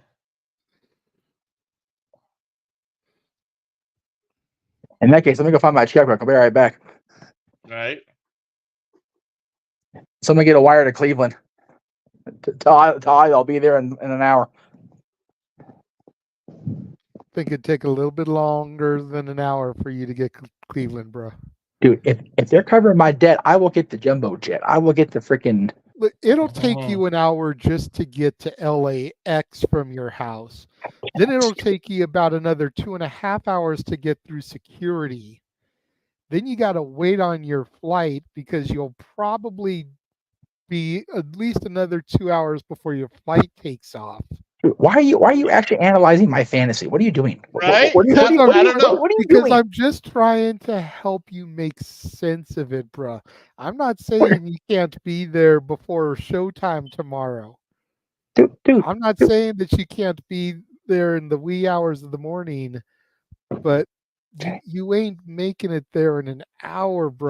Not in LA traffic. Do you actually think that my brain can make myself believe that I'm capable of handling that type of woman? Are you what are you doing to me? I'll die trying. 50 Cent style. I would die trying. I have seen some of the women you have encountered in the past. If you can handle them, you can handle anything, my brother. I have faith in you. Dude, that's scaringly valid. Well, I'm only 30 minutes away from Sacramento Airport, so for real, yeah, Walter would be able to get through the security before you would. Oh yeah, but Walter's married, so he has distinct disadvantage in that case. Right. Yeah, but I'm sure he's got maybe we should all pay. Get out of jail free pass for exactly. Jade. Maybe we should all pay Noah's debt and get him out there. Dude, Noah ain't gonna take advantage of it. He'll be like fucking Stat Boy in Vegas. Are you kidding me? Noah would just ask for an autograph and that'd be the end of it. And walk right. I'm a little bit bummed that Noah's not going to get there until like pretty much time to walk into the arena for the show. He's going to miss out on all the extracurricular activities that they're doing. Well, bummed, yes, but it's very Noah Fosterish. He's going to show up right before the show starts, as he do. I know, but they're doing an actual live auction tomorrow, and Jade is going to be there. Like, he could have been there and met her, and I could have lived vicariously through him. Are they auctioning her off? Because that'd be odd. Like, I mean, you know. How do you think I feel the day I land back in Connecticut? Jade's going to be in New York for that fan fest, but it's sold out. Right. I am so glad they're doing an updated Trish Stratus biography. It has been a hot minute since they did a DVD or a documentary on that woman. I'm here for it. And they're doing one on Becky, which is pretty cool because Becky's had a lot happen since she had her. Like, they did like a brief little like bio on her on the network a few years ago. But like, man, both of them have come a long way since their last bio releases. So I'm glad they're doing both of them. Me too. We're back live here. Back in Cleveland. Unholy Union already in the ring, which means that it is just about time for the storm to come through and put the flames out. What did Aldis say to Logan? What? He said, "I'll take." He said that's a crime, and he said, "I'll take it up with your," and whatever he called those people he was dignitaries. with. Yeah. They were clapping at the sign being defaced. They're fucking useless. Oh man. The downfall of Paul is at hand, boys. Tomorrow night's the final act of it. Down he goes. Here we go. Ah, yes. It's There's the getting a little thunder. chilly A in here. storm is coming. It got a little cold in California here, JJ. Ironically, my air conditioner kicked on right as her music hit. Dude, that's some Undertaker shit. Freaking the gong goes off, it gets cold. Like what is that? That's weird. That is what a goddess looks like. Am I the only one actively rooting for Alba and Isla here? I don't know. But me, Tarzan, that's Jane. Jesus. Honestly, as much as I want Bianca and Jade to win, I don't care if the champs retain. I am good either way here. Exactly. Because I love all four of these women. Yes. Yeah, they both hard not deserve it. to, man. And not only are they all incredibly good looking, but man, these ladies can throw it down in the ring, man. So good on them. Yep. All I know is everybody that wants Bianca to go heel, and I've expressed my feelings a few times as to why she won't anytime soon. Right. When they finally pull that trigger and she goes heel, she needs to lose that stupid long braid and just have her natural hair. Yep. I think it'll go that extra level to just show her with her normal hair. That's, I don't know, because that's Cena. So I don't know about her going heel. Trust me, I don't think she's going heel anytime soon. No. But if and when they do pull that trigger, they need to use her natural hair. I will say that when they do it, Jade has to remain babyface, because Jade as a heel, as great as she's gotten, I don't think her as a heel promo would work necessarily yet, whereas Bianca will be able to carry it and then some. Yeah, Bianca can talk. As we go to Alicia Taylor for the introductions of this main event.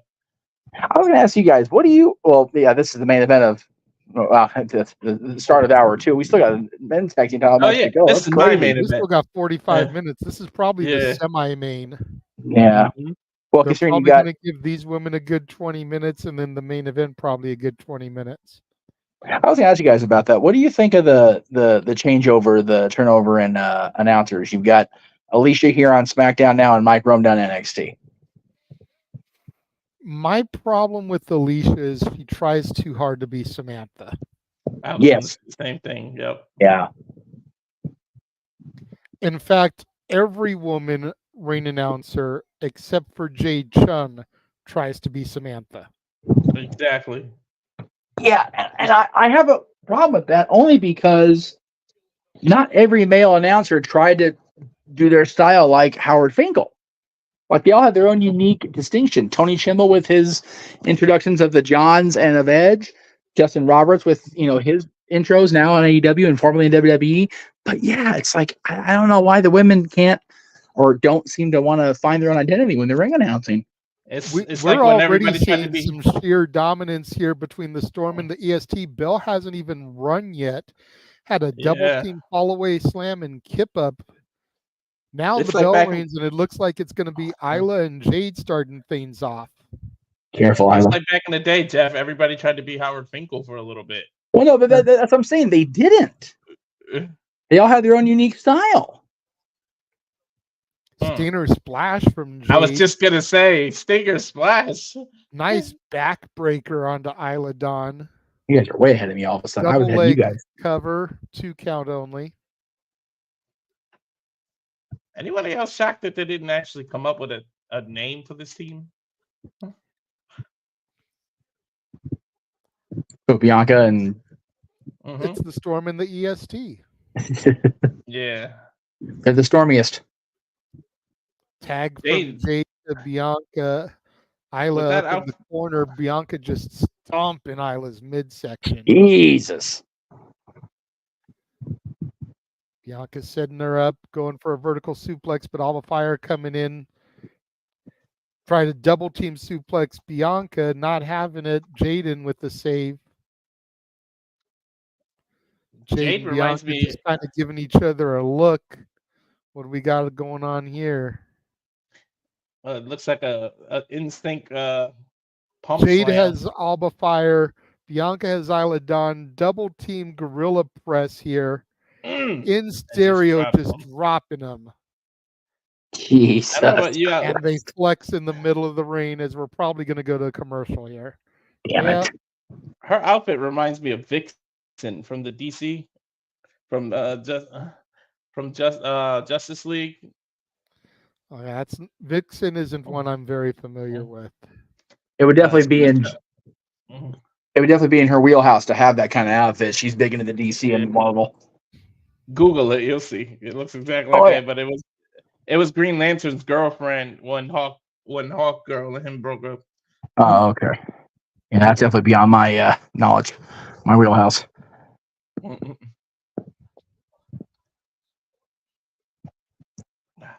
I see it. WWE is subliminally telling us to wash our mouths out as much as we're talking about them because they got an oral B. Right. Oh yeah. Oh yeah. Oh yeah. Yes, we are aware we wrong for that, but you know what? Are we really? Are we really? A.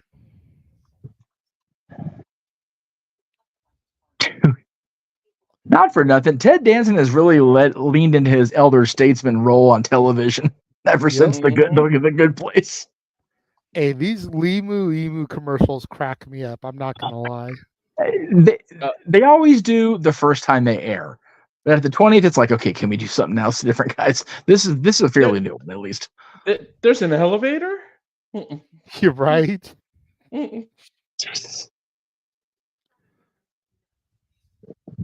Oh man. Yeah, I mean, like you said, we still got the men's tag team title match to come here on SmackDown. DIY defending against whatever you want to call this version of the Bloodline. And then like we keep talking about, 8+ hours of live content tomorrow between SummerSlam and Open Mic Night. And yes, we're gonna talk about all the stuff on Open Mic Night that we probably shouldn't even touch with a 40-foot pole, but by God, we're going for it. You know what? At least, like I said, at least Noah's not going to be here for all that negativity. So we can lean into it a little bit more, knowing that we're not going to bring him down, that we're not going to drive him to the Nintendo Switch, that we're not going to drive him to turn his lights off. The problem is he won't be there to police us assholes either. Well, me and you are pretty good at policing when it comes to stuff. We are back here live. There you go. As we see the tag titles on the big screen overhead of I believe they're in the Gund Arena, or what used to be the Gund Arena. Yes, yeah, it's got a new corporate name on it, but yeah, they're in the former Gund Arena. Many a point in WWE history.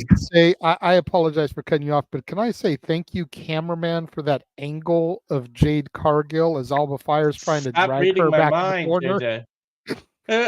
Jade went for the tag on Bianca, but Isla Dawn pulls Bianca off the ring apron. Jade unable to get the tag. I almost said jerked her off the apron. That would have been even worse. That would have been bad. Tag from Alba to Isla. Good cohesion from the champions here. Oh, backstabber. Yes, but what's Alba going to go for here? The moonsault. They used this. No, that was a swanton. Yeah, swanton. Yeah. Oh, I think the ref screwed up there again. Mm-hmm. I feel like the ref could have hit 3 before Jade kicked out. As much as I'd love to see Jade win, I think the ref pulled a little too soon. Double team suplex attempt here by the champs. Jade counters and takes both women over from the Unholy Union. The strength of Jade. Jade showing off her strength there. Wow, she lifted both women off. Suplex on her own. To Bianca, yeah.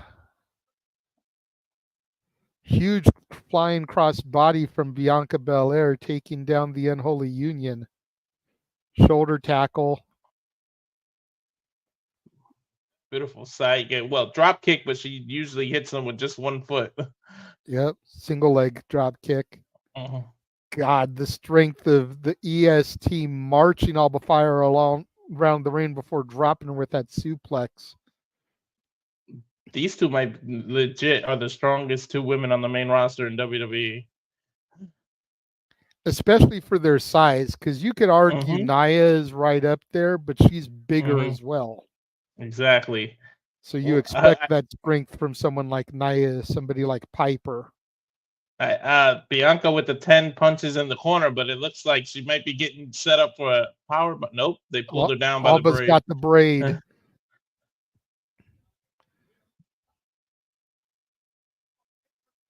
Oof! Spine buster. Think she's going to go for that handspring moonsault of hers. Yep, nails it. Goes for the pinfall. Oh, the ref did it again, JJ. To your point. Yep. He telegraphed that there was going to be a kick out. Isla throwing Jade to the outside. Jade grabbing Isla's leg, pulling her out to the floor, and then super kicking her. Albafire with the roll up. Bianca kicks out. Beautiful elbow. Uh-oh. Huge forearm shot. Bianca has her set up for the KOD. That's Blair Davenport. Oh. Throwing Jade into the ring steps, causing a disqualification here. Oh, we might have the birth of a new faction here, JJ. Well, the three of these women came from NXT UK through my NXT before coming up to the main roster in this draft. Super kick here to Bianca's face from Albafire, and now a knee from Blair Davenport. Jade Cargill now getting some of Blair pump kick. She hit that pump kick high. She jumped high. She got Blair right in the chin. Where's Naomi? That's what I'm saying.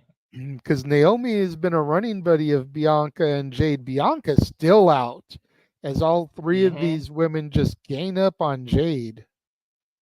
They threw her literally into the commentator's table. Oh, God. Have a seat. WWE is leaning pretty heavy on factions now, especially women.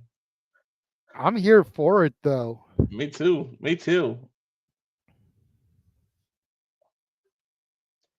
You know, with an ending like this, they can ask for a legit rematch since it was interference, and we might get a match added tomorrow. I think if we get anything added tomorrow, we may get a 6-woman.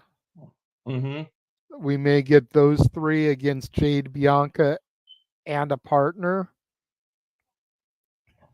You would think it would be Naomi, but the fact that she didn't come out to save her. And we're on a full commercial now. Well, while we have this full commercial, we'll take a moment. We'll run our 2 trailers again, show everything coming up on the Open Mic Night specials and our watch-alongs. We will be back.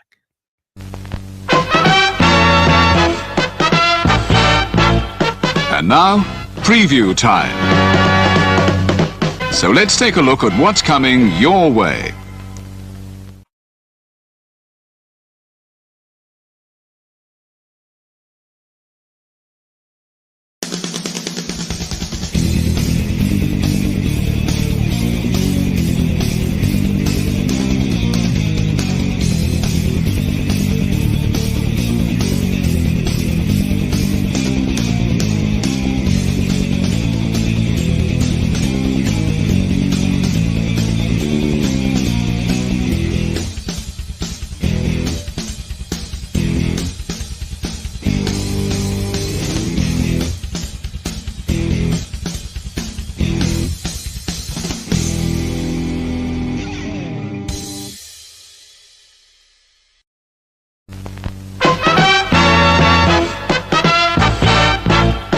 And now, preview time.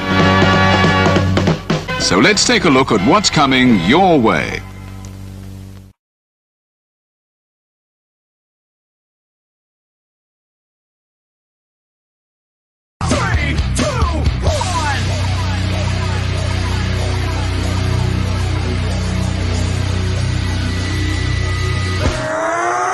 Here we go again, right now.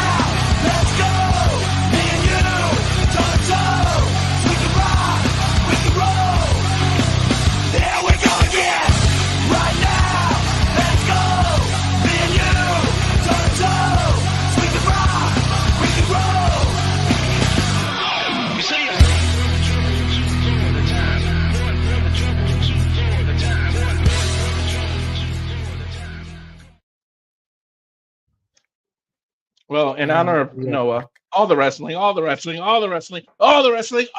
professional wrestling and combat sports and other sports. Damn it.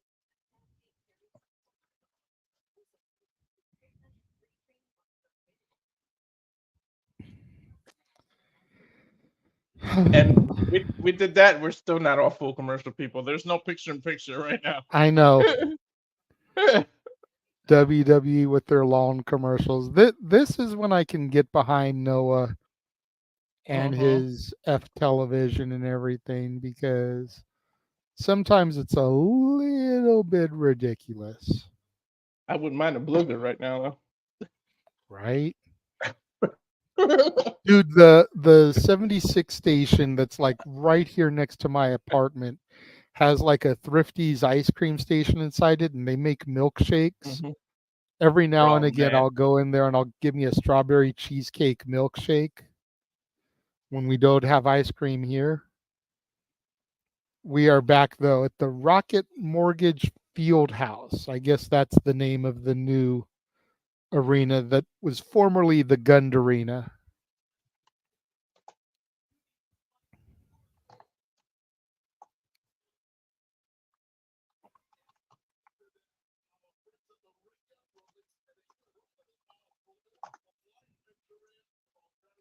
Uh-oh.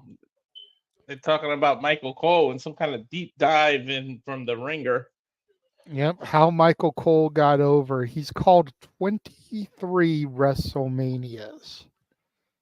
Just to put this in perspective, y'all, that's more WrestleManias than Gorilla Monsoon.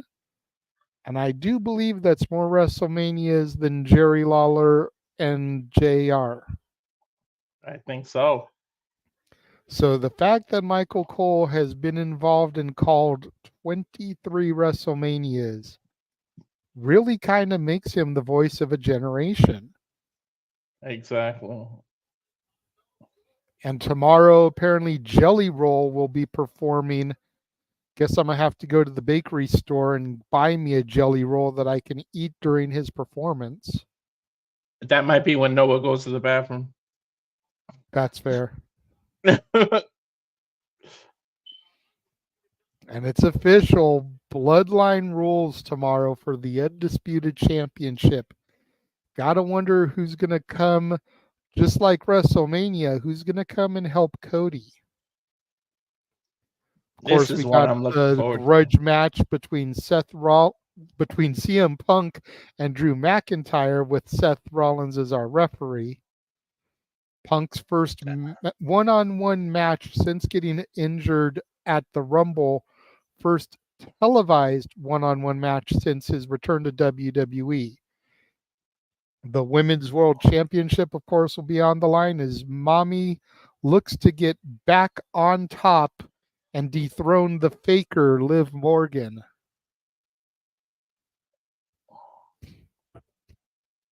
We saw earlier tonight the superstar, the megastar, LA Knight, looking to challenge the brash maverick Logan Paul, United States Championship on the line.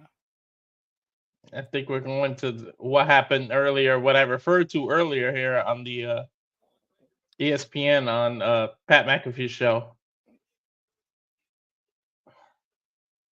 Jesus. You blink, you missed Jesus out of that dude. you blink, you miss it. And of course, Braun Breaker looks to dethrone Sami Zayn for the Intercontinental Championship tomorrow at SummerSlam. The King of the Ring, Gunther, gets his title shot from winning the tournament, looking to take on and dethrone El Campeon, Judgment Day's pseudo leader in Mommy's absence, Damian Priest. And likewise, the Queen of the Ring, Nia Jax, looks to take on Bayley, the role model, for the WWE Women's Championship. And we got Tiffany lurking in the background with the Money in the Bank case. And here we go. You get a nice little promo package of Nia Jax and her story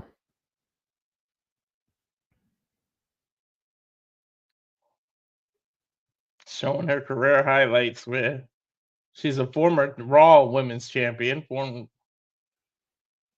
She beat Alexa Bliss. She beat so many people.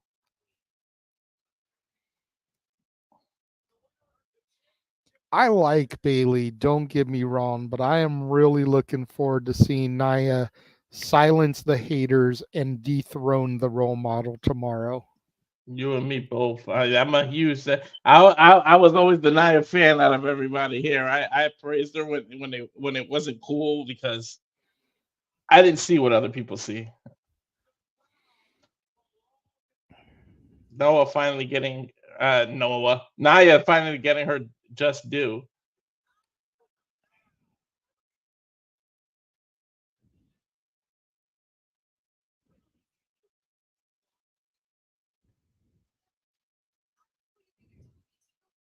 I think we might get the BBW Bailey promo here.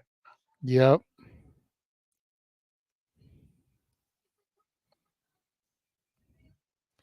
See, and I love the fact that I have shared history with Bailey that I didn't know about ahead of time.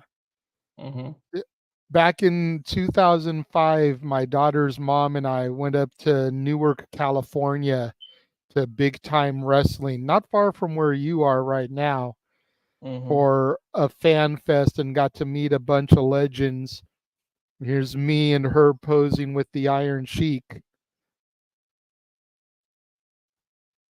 Look at Bailey and the Iron Sheik. Same t-shirt, same headband, same backdrop. You see that board behind him, the board behind us. Come to find out she was at that same fan fest as a fan when she was in the early stages of her training and everything. Look at that. Small world, man. It's a small world after all. Like, I'd love to meet her again since, we do have history from her in championship wrestling from Hollywood when she wrestled under Davina Rose. That's why I was coming back on screen. Again. I'd love to see her again and show her those two photos and be like, we were in the same place at the same time and like we didn't even know it. How crazy is that shit?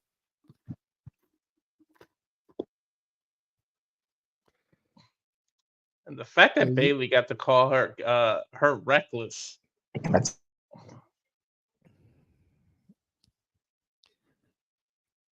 Oh, Jeff left again. I was going to get his thoughts on something. I thought I beat him to the It's a Small World. I thought that's what he came out to do. No, Zazu. Anything but that.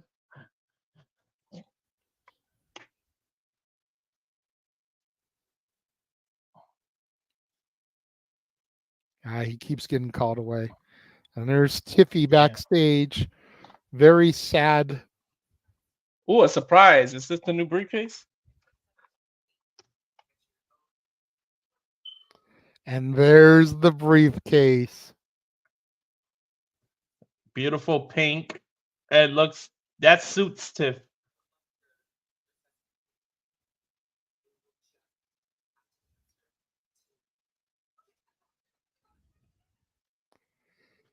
Thank you, Queen.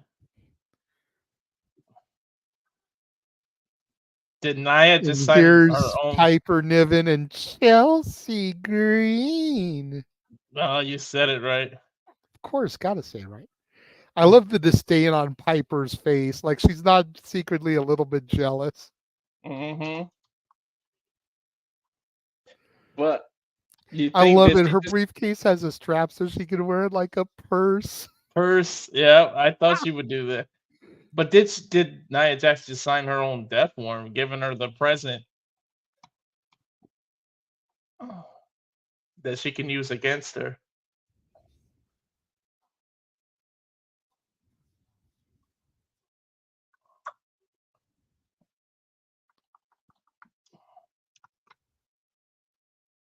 I was about to say, what music is this? Then I see. I was just gonna say that. Okay, it's the new Bloodline. Well, it is time for our main event, folks. Jacob Fatu and Tamatanga of the Bloodline taking Stop with on these the black- current reigning and defending tag team champions DIY. I'm getting real tired of black screens. This isn't this isn't The Sopranos. Yeah, I know.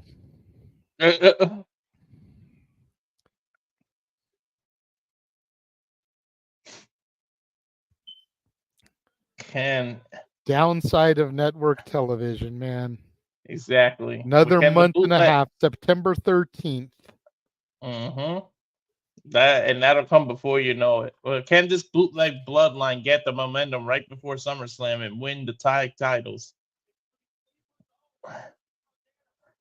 We will find out after this commercial break. Now, I was gonna assume they were going to commercial. That's why I said it like that. You gotta give Solo credit to lean into this leader's role, though. As much as we gag on the bootleg bloodline, Solo's really coming into his own, Yeah, he is. and he doesn't have a Wiseman or a mouthpiece like Roman did.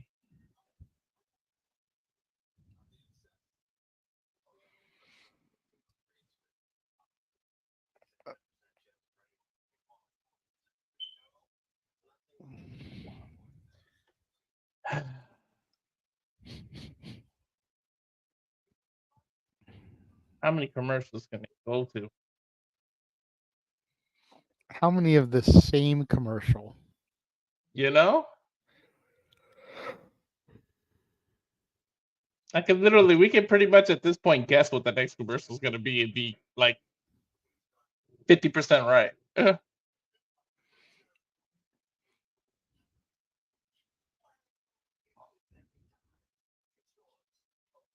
Braun and Ray are sponsoring Wingstop. Right? Mm-mm-mm. One of those odd couples, to be sure. I think Braun could eat you out of a restaurant. I don't think I know. Mm-mm-mm. Exactly.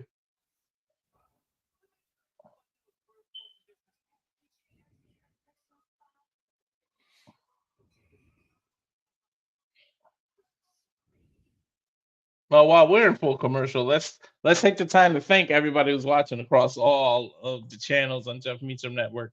Thank you. We Yes. couldn't do it without you guys. Again, thank you. And if you want to dictate, you can super chat. It's as simple as that. Give us something to talk about in between commercials.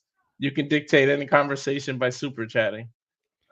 Yes, and as the graphic showed, if you want to see Raw watch alongs, just gotta let us know. Show the support. We may go ahead and do one this Monday since it'll be the fallout of SummerSlam. But after that, we may not do another one until the move to Netflix unless you guys show us that you want it. Yeah, you guys got a super chat. Especially, remember, you're making us suffer through all the commercials and doing all that too. We deserve a little payment too. Damn right. You're giving us an extra hour.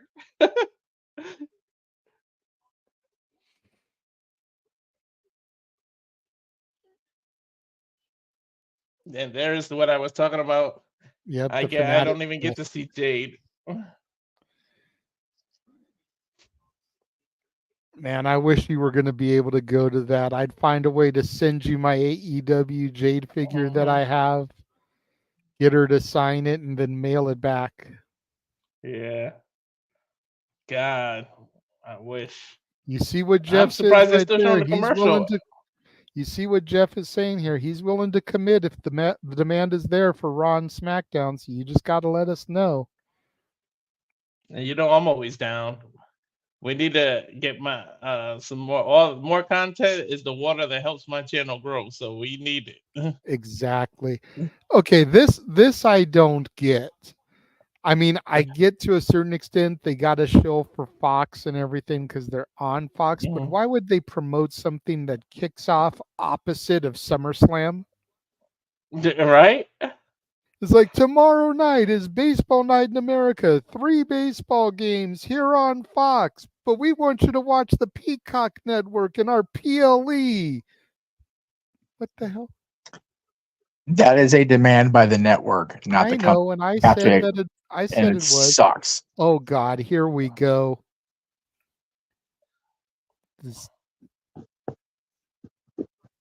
Cleveland's own. Good grief! I'm gonna try to bite my tongue here, but seeing the wife and the baby and everything was just a little bit extra, I think.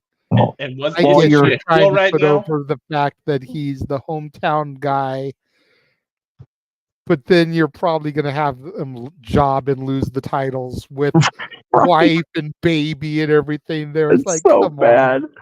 It also doesn't make sense when your wife's a heel right now. Right? How old is that kid? I feel like he's aged 20 years and 6 months. God damn. Well, I remember when they had the kid. Commercials they've given us tonight. That's enough to age anybody. That's valid. Right. He's getting big. God, I gotta reach out and say hello. I feel like a dick. Anyway, yeah. What I was gonna say, yeah, it's unfortunately until they shed the Fox bullshit, they have to promote baseball. It's it is what it is. And I get it, but like it just seems weird to do that shill before a big event of theirs. That's no, I agree. I agree. Network, like I get the rest of the time, cool, but like here, watch this baseball game, even though we're putting on a huge event in the football arena here for your shitty football team. Well, this is exactly why they can't wait to get the fuck off this network. Like they're done. They're over this shit. Now, not gonna lie, if I wasn't working this show and this show wouldn't exist tomorrow, I'd probably be watching the Giants-Reds game for personal reasons. Because your family's originally from Cincinnati. and I hate the fucking Giants, man. I'm a Dodgers Angels boy, man. The Giants are the devil. SmackDown next week will be live from Tulsa, Oklahoma. But no JR, sadly. Well, actually, it's probably good he won't be there. They won't be able to humiliate him again in his hometown or his home state. Oh, man, they're only giving them 15 minutes for the main event. Oh, God. The Bloodline's going to obliterate these guys. I feel so bad for Tommaso. I didn't feel bad for Johnny. Yeah, he's made his choices in his significant others, but, man, I feel bad for these boys. Are we sure Vince isn't booking this? Because, he don't like people to win in his hometown. In their hometown. Well, they got to give Solo the momentum going into tomorrow. They already had Solo back the Mafia way, like we talked about earlier. Mm-hmm. They got to have the Tongans going in strong tomorrow. It'll lead more credence to the belief that if Solo's Usos are the tag champions, his version of Roman will be the world champion. Mm-hmm. That's exactly what they're going to make us believe. If the Tongans win this thing, oh no, is it going to be Tama? Oh, it's Tama and Jacob. Yeah, they're winning. Injury. Yeah, they're winning. Gonna kill you, Jacob's gonna kill you. Jacob has to travel too far to get home. Jacob has the most beautiful Samoan drop out of all those Samoans, man. Yeah. The only problem is JJ. He can't go get consolation pizza afterwards. Right. Well, he can get consolation pie. I mean, she's backstage. Oh, you mean food? Yeah. Okay. There's a shot of the better looking tag team titles. I love these new SmackDown tag titles, man. I'm here for them. Yeah, they're definitely like a combination of the 2002 SmackDown titles and the OG Attitude Era ones. Dude, when we get off air, JJ, go back and look at the WrestleMania 1 era tag titles. The shape is very 1985. They are lean into that nostalgia, man. And you know what? It works. Yep. Got Tama Tonga and Tommaso Ciampa starting the match off. I just wish they would bring back the Winged Eagle for the WWE title. I know. Me too. Whoa. I do miss that title. Did he do a alligator roll? Yes, he did. Tama-tonga is. I like some Tama-tonga. And you know, Cody mentioned it during the promo at the top of the show. They've got history, man. The Tongans have that history in New Japan with the Bloodline, with the Bullet Club, rather. Excuse me. So, and then, like I said, Jacob Fatu's just a psychopath. Like he's crazy. He should while be we're able on to move commercial, as big as he is. While we're on commercial, and you're back for now, Jeff, I'm going to step out for a second and refill my water for the main event. That sounds good. Yeah, I'm glad for the Sons of Haku that they're getting this opportunity on the big stage. I just wish it wasn't, gonna come off as like we've kind of half-assed been calling them, the bootleg Bloodline. Yeah. These guys deserve a better opportunity than just to be fodder for the return of Roman and the reunification of the Usos. I hope it doesn't come to that. I hope they get a opportunity beyond Survivor Series when this thing is likely to blow up. But well, the way you do it is have them. I mean, we all gonna assume that Roman do it, but if you have this bloodline actually beat the original Bloodline, then you get them some credibility. Yeah, I would do it that way. I would have the new Bloodline win at Survivor Series and then build that run to all the way to WrestleMania. Mm-hmm. And then blow it off and then have everybody go their separate ways. Hit the reset button at Mania. Everybody's going to be so high and fucked up on the 20th. They're not going to remember the next day anyway. So exactly. But there's something about the Samoan Bloodline. Men this big should not move the way Jacob Yokozuna moved. Any of them. Umaga, they all were big guys that just can move, man. Yeah, Cody was talking about it with LA Knight on what do you want to talk about on YouTube. Being a bigger guy does not necessarily mean you are going to be a sloth in the ring. Yes, Yokozuna lost his ability slowly because he just kept gaining weight, but for the most part, Dusty, the Bloodline, guys of that size and ability, just defied basic physics. Exactly. Go ahead. No, I was gonna say, Yoko, that first year and a half run of he had the title, that man was moving and he stayed at that 500-ish. It's when he got into the 600s where he lost I would say prior to regaining the title from Hogan at King of the Ring, he was on his game. Once he became the champion and started that long 10-month run is when he started to lose control of it. But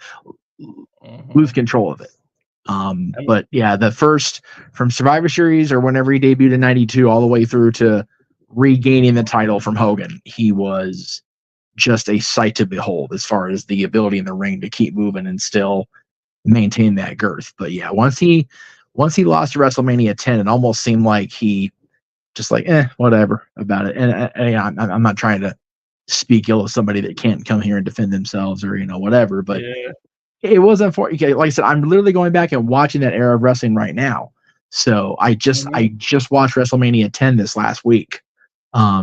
So now we're seeing the fallout. I'm going to see Yokozuna's first time on TV after losing. I'm going to see all that. Oh, I'm seeing the Head Shrinkers get with Albano to go after the Quebecers. So the Bloodline is, whether it's 1994 or here in 2024, the Bloodline is a force in wrestling, and we're back on SmackDown as Ciampa made the tag to Gargano. Gargano's fresh and he's ready. Ooh, and again, I know you're ahead of me, so if you want to call, by all means, go for it. Yeah, diving spear from the outside into the ring by Johnny Gargano. All the momentum on Ciampa and Gargano. DIY here. Well, you got to figure it. They gotta give us that babyface hope before they break our hearts here at the end of the show. Exactly. If it happens, what's up with Tonga Loa and the Rocky Romero eye patch? Did he get hurt? I don't know. I really don't know. I don't know if this story or his eyes legit hurt. Okay, yeah. If he got hurt, badass though. Oh yeah. Well, yeah. I mean, like I said, he was in New Japan with Rocky, so it wouldn't surprise me if it's just an homage. Maybe he plays Street Fighter too much and tried to bring Sagat. Right. Not for nothing though. DIY's keeping up with them here. Yeah, Ciampa's doing some nice chops. God. Sorry about that. The running water made me have to take a Liaki before I came back. Nice spinning elbow. He made a Liaki right into the bloodline. Rocking Tama Tonga there. Oh my God, Jacob Fatu coming in. They were holding their own until Jacob just got tagged in. I was asking while you were away, Jay. Did Tonga Loa get actually hurt? Is that why he's pulling the Rocky Romero look tonight? Or I believe so. Yes. Okay. I believe he legitimately has an eye injury. Jeez. That's why Jacob in here. Yeah, I was gonna say maybe that's why Jacob's in the match tonight. Jesus. Huge splash by Tama Tonga. Deep hook of the leg, 2 count. Gargano able to break up the 3 count here. Literally, Jacob the Fatu last back second, in. JJ. What was that, Walter? I said literally the last second. You couldn't get no closer without getting the 3 there. Nope. Right? Huge headbutt from Jacob Fatu to Gargano. And as we all know, you don't want to take a headbutt from a Samoan. Mm-hmm. Or deliver 1 to 1 because it's the same effect. It doesn't help you. God. Jacob missed a hip tap on the outside of the ring. Oh my God. Gargano with a nice roll up here. This could be it. No. Tama Tonga with the kick out. My God. Line tag by Gargano.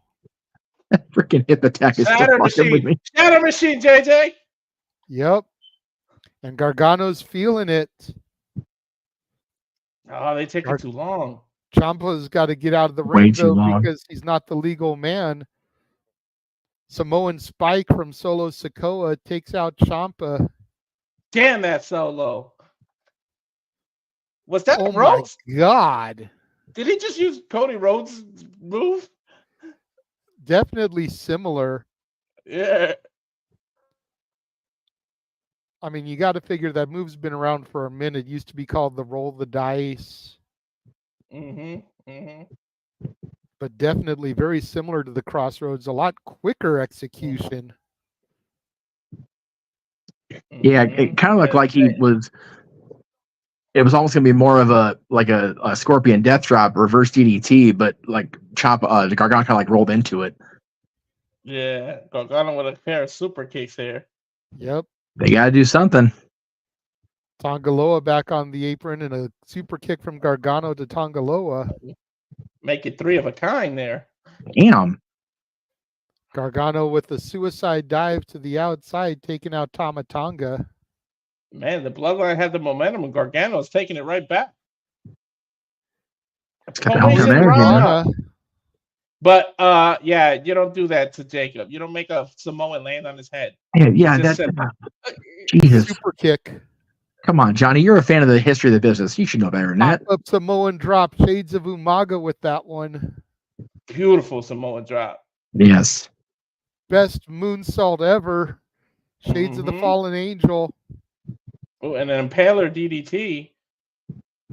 Floats into the pinfall. 1, 2, 3. That is it. Oh my God. Bloodline are the tag champions now. Holy hell.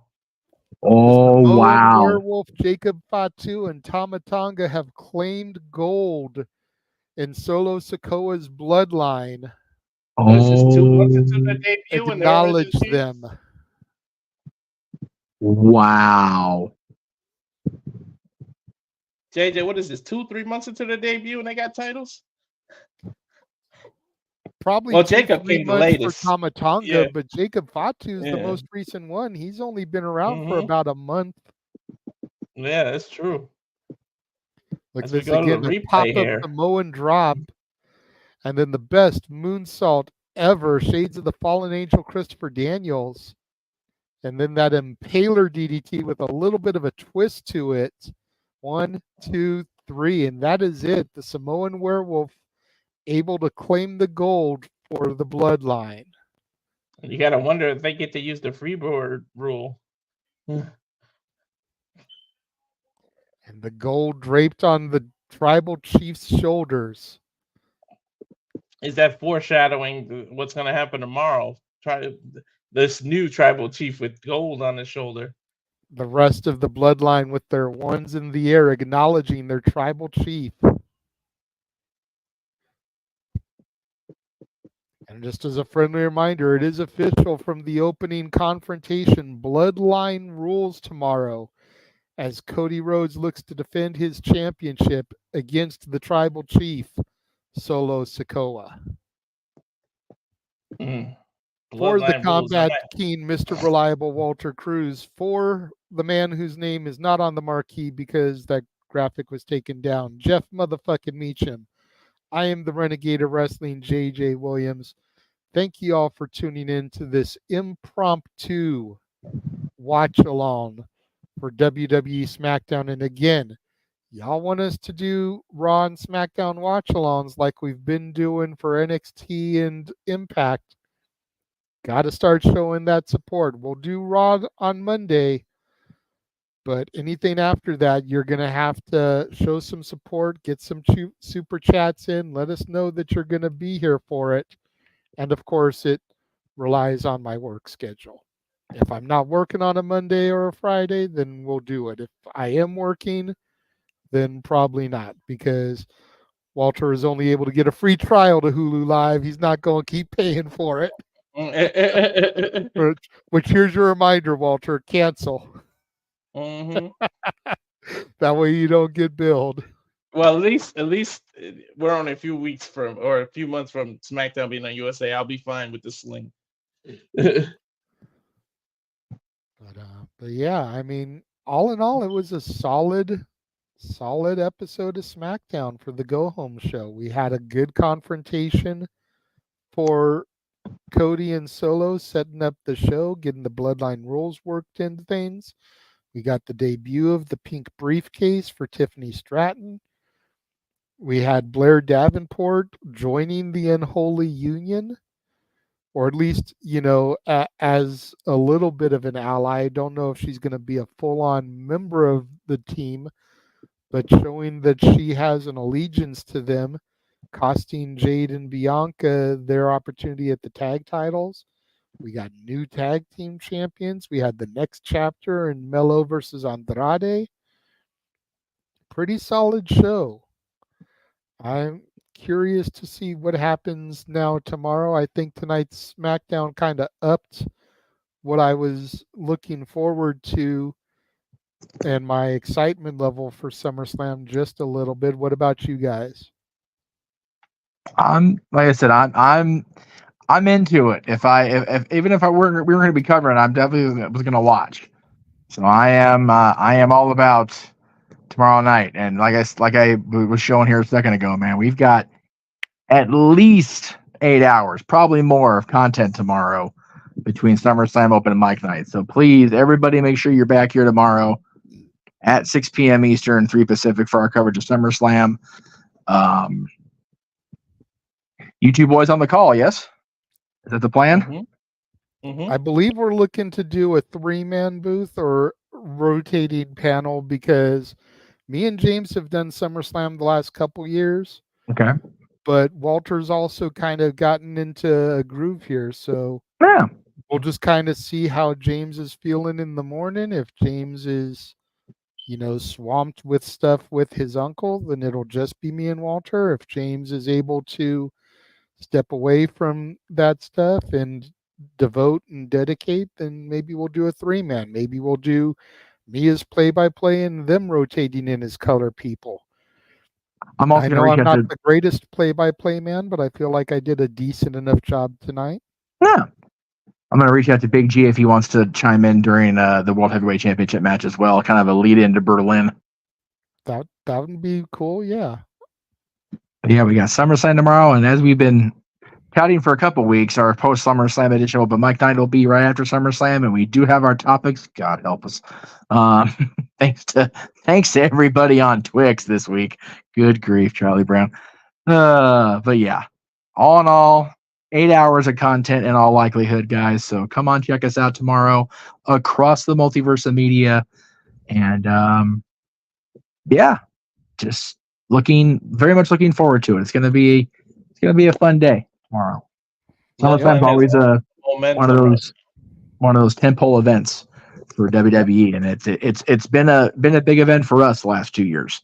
So Absolutely. I'm here for it, every What bit were of you it. starting to say, Walter? The Bloodline has all the momentum now. It's going to be an interesting night tomorrow. Yeah, no question. The $1 million question at this point is, does the true tribal chief show up? And where does his loyalty lie? Yeah. Hey, we're all assuming Roman Reigns shows up. You guys, Rock has finished filming that movie. What if That's it's true. him that shows up? What if they both show up? Yeah.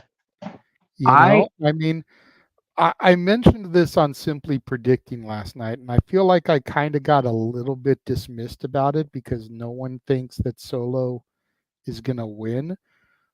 But now that it's Bloodline rules, what if Solo does the unthinkable, wins, and then Roman comes out and is like, "Thank you for reclaiming the championship. You can hand it over now," and that's how the rift and the Civil War begins.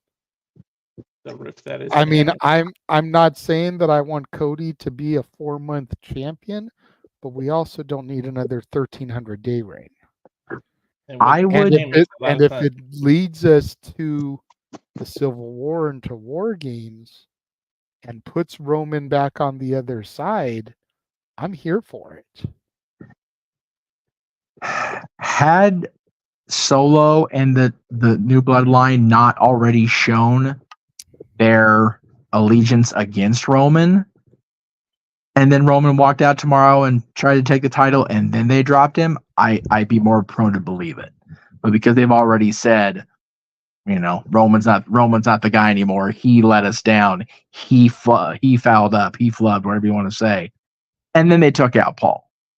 If they don't let us go along this whole time and not shown their hand of we are against Roman, I would be much more prone to believe that. And that may be why you felt dismissed about saying it, because Roman has already been dismissed. He's already been usurped. Had they kept the family line, if you will, kept the corporate status quo, if you will, then I'd be more prone to believe that could happen. And they're talking about this female boxer on the news, like just on the general news. This is crazy. I know. You can also do crazy. What if Solo wins, JJ, and then you get a interruption by Paul Heyman, and he just turns, and it's Roman behind him. You could do it that way too, because you know the pop Paul Heyman would get. Yeah. You know, do we see Jimmy come back? Mm-hmm. And where does his loyalty lie? If Jimmy shows loyalty, Jey Uso is not booked on this card. No. Could he play into the Bloodline rules?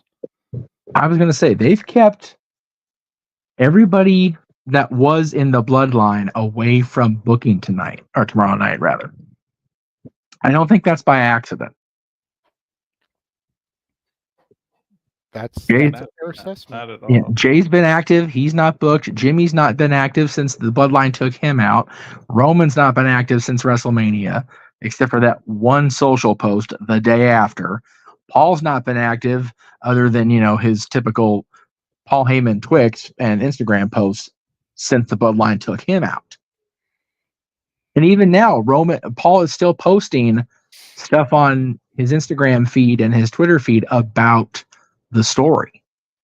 Mm-hmm. So you know, people, including us, harp on social media and its negative influence on wrestling and every facet of life. Let me be honest. But Paul's, and I'm talking about Heyman here, ability to keep everybody on their toes and wondering exactly what's going to happen. I've said it almost every big show we go into.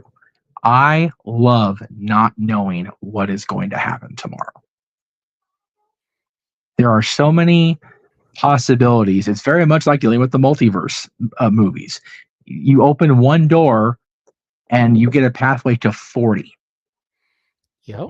Like, I'm here for that. Solo can win. Solo can win clean. Solo could lose because of Roman. Solo could win because of Roman. There's so many different possibilities.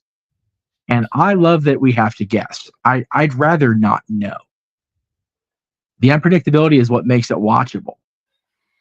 I agree. I would love to know Heyman's answer to what inning are we in now? Well, it's funny you mentioned that because I went back. I was feeling down before I went to Universal yesterday, so I threw on the main event from WrestleMania. And Michael Cole, it's the 9th inning, and it's like, is it though? Looking back, is it real? What were we in the 9th inning in April? I don't think we were. I think the 9th inning will be Roman Rock. Yeah. That's the 9th inning. It almost has to be at this point. Because something I had said all along was there's no reason that Roman couldn't lose the title and by the 9th inning regain the title. True. You know, what if we have a Summer of Punk situation and Rock dethrones Cody?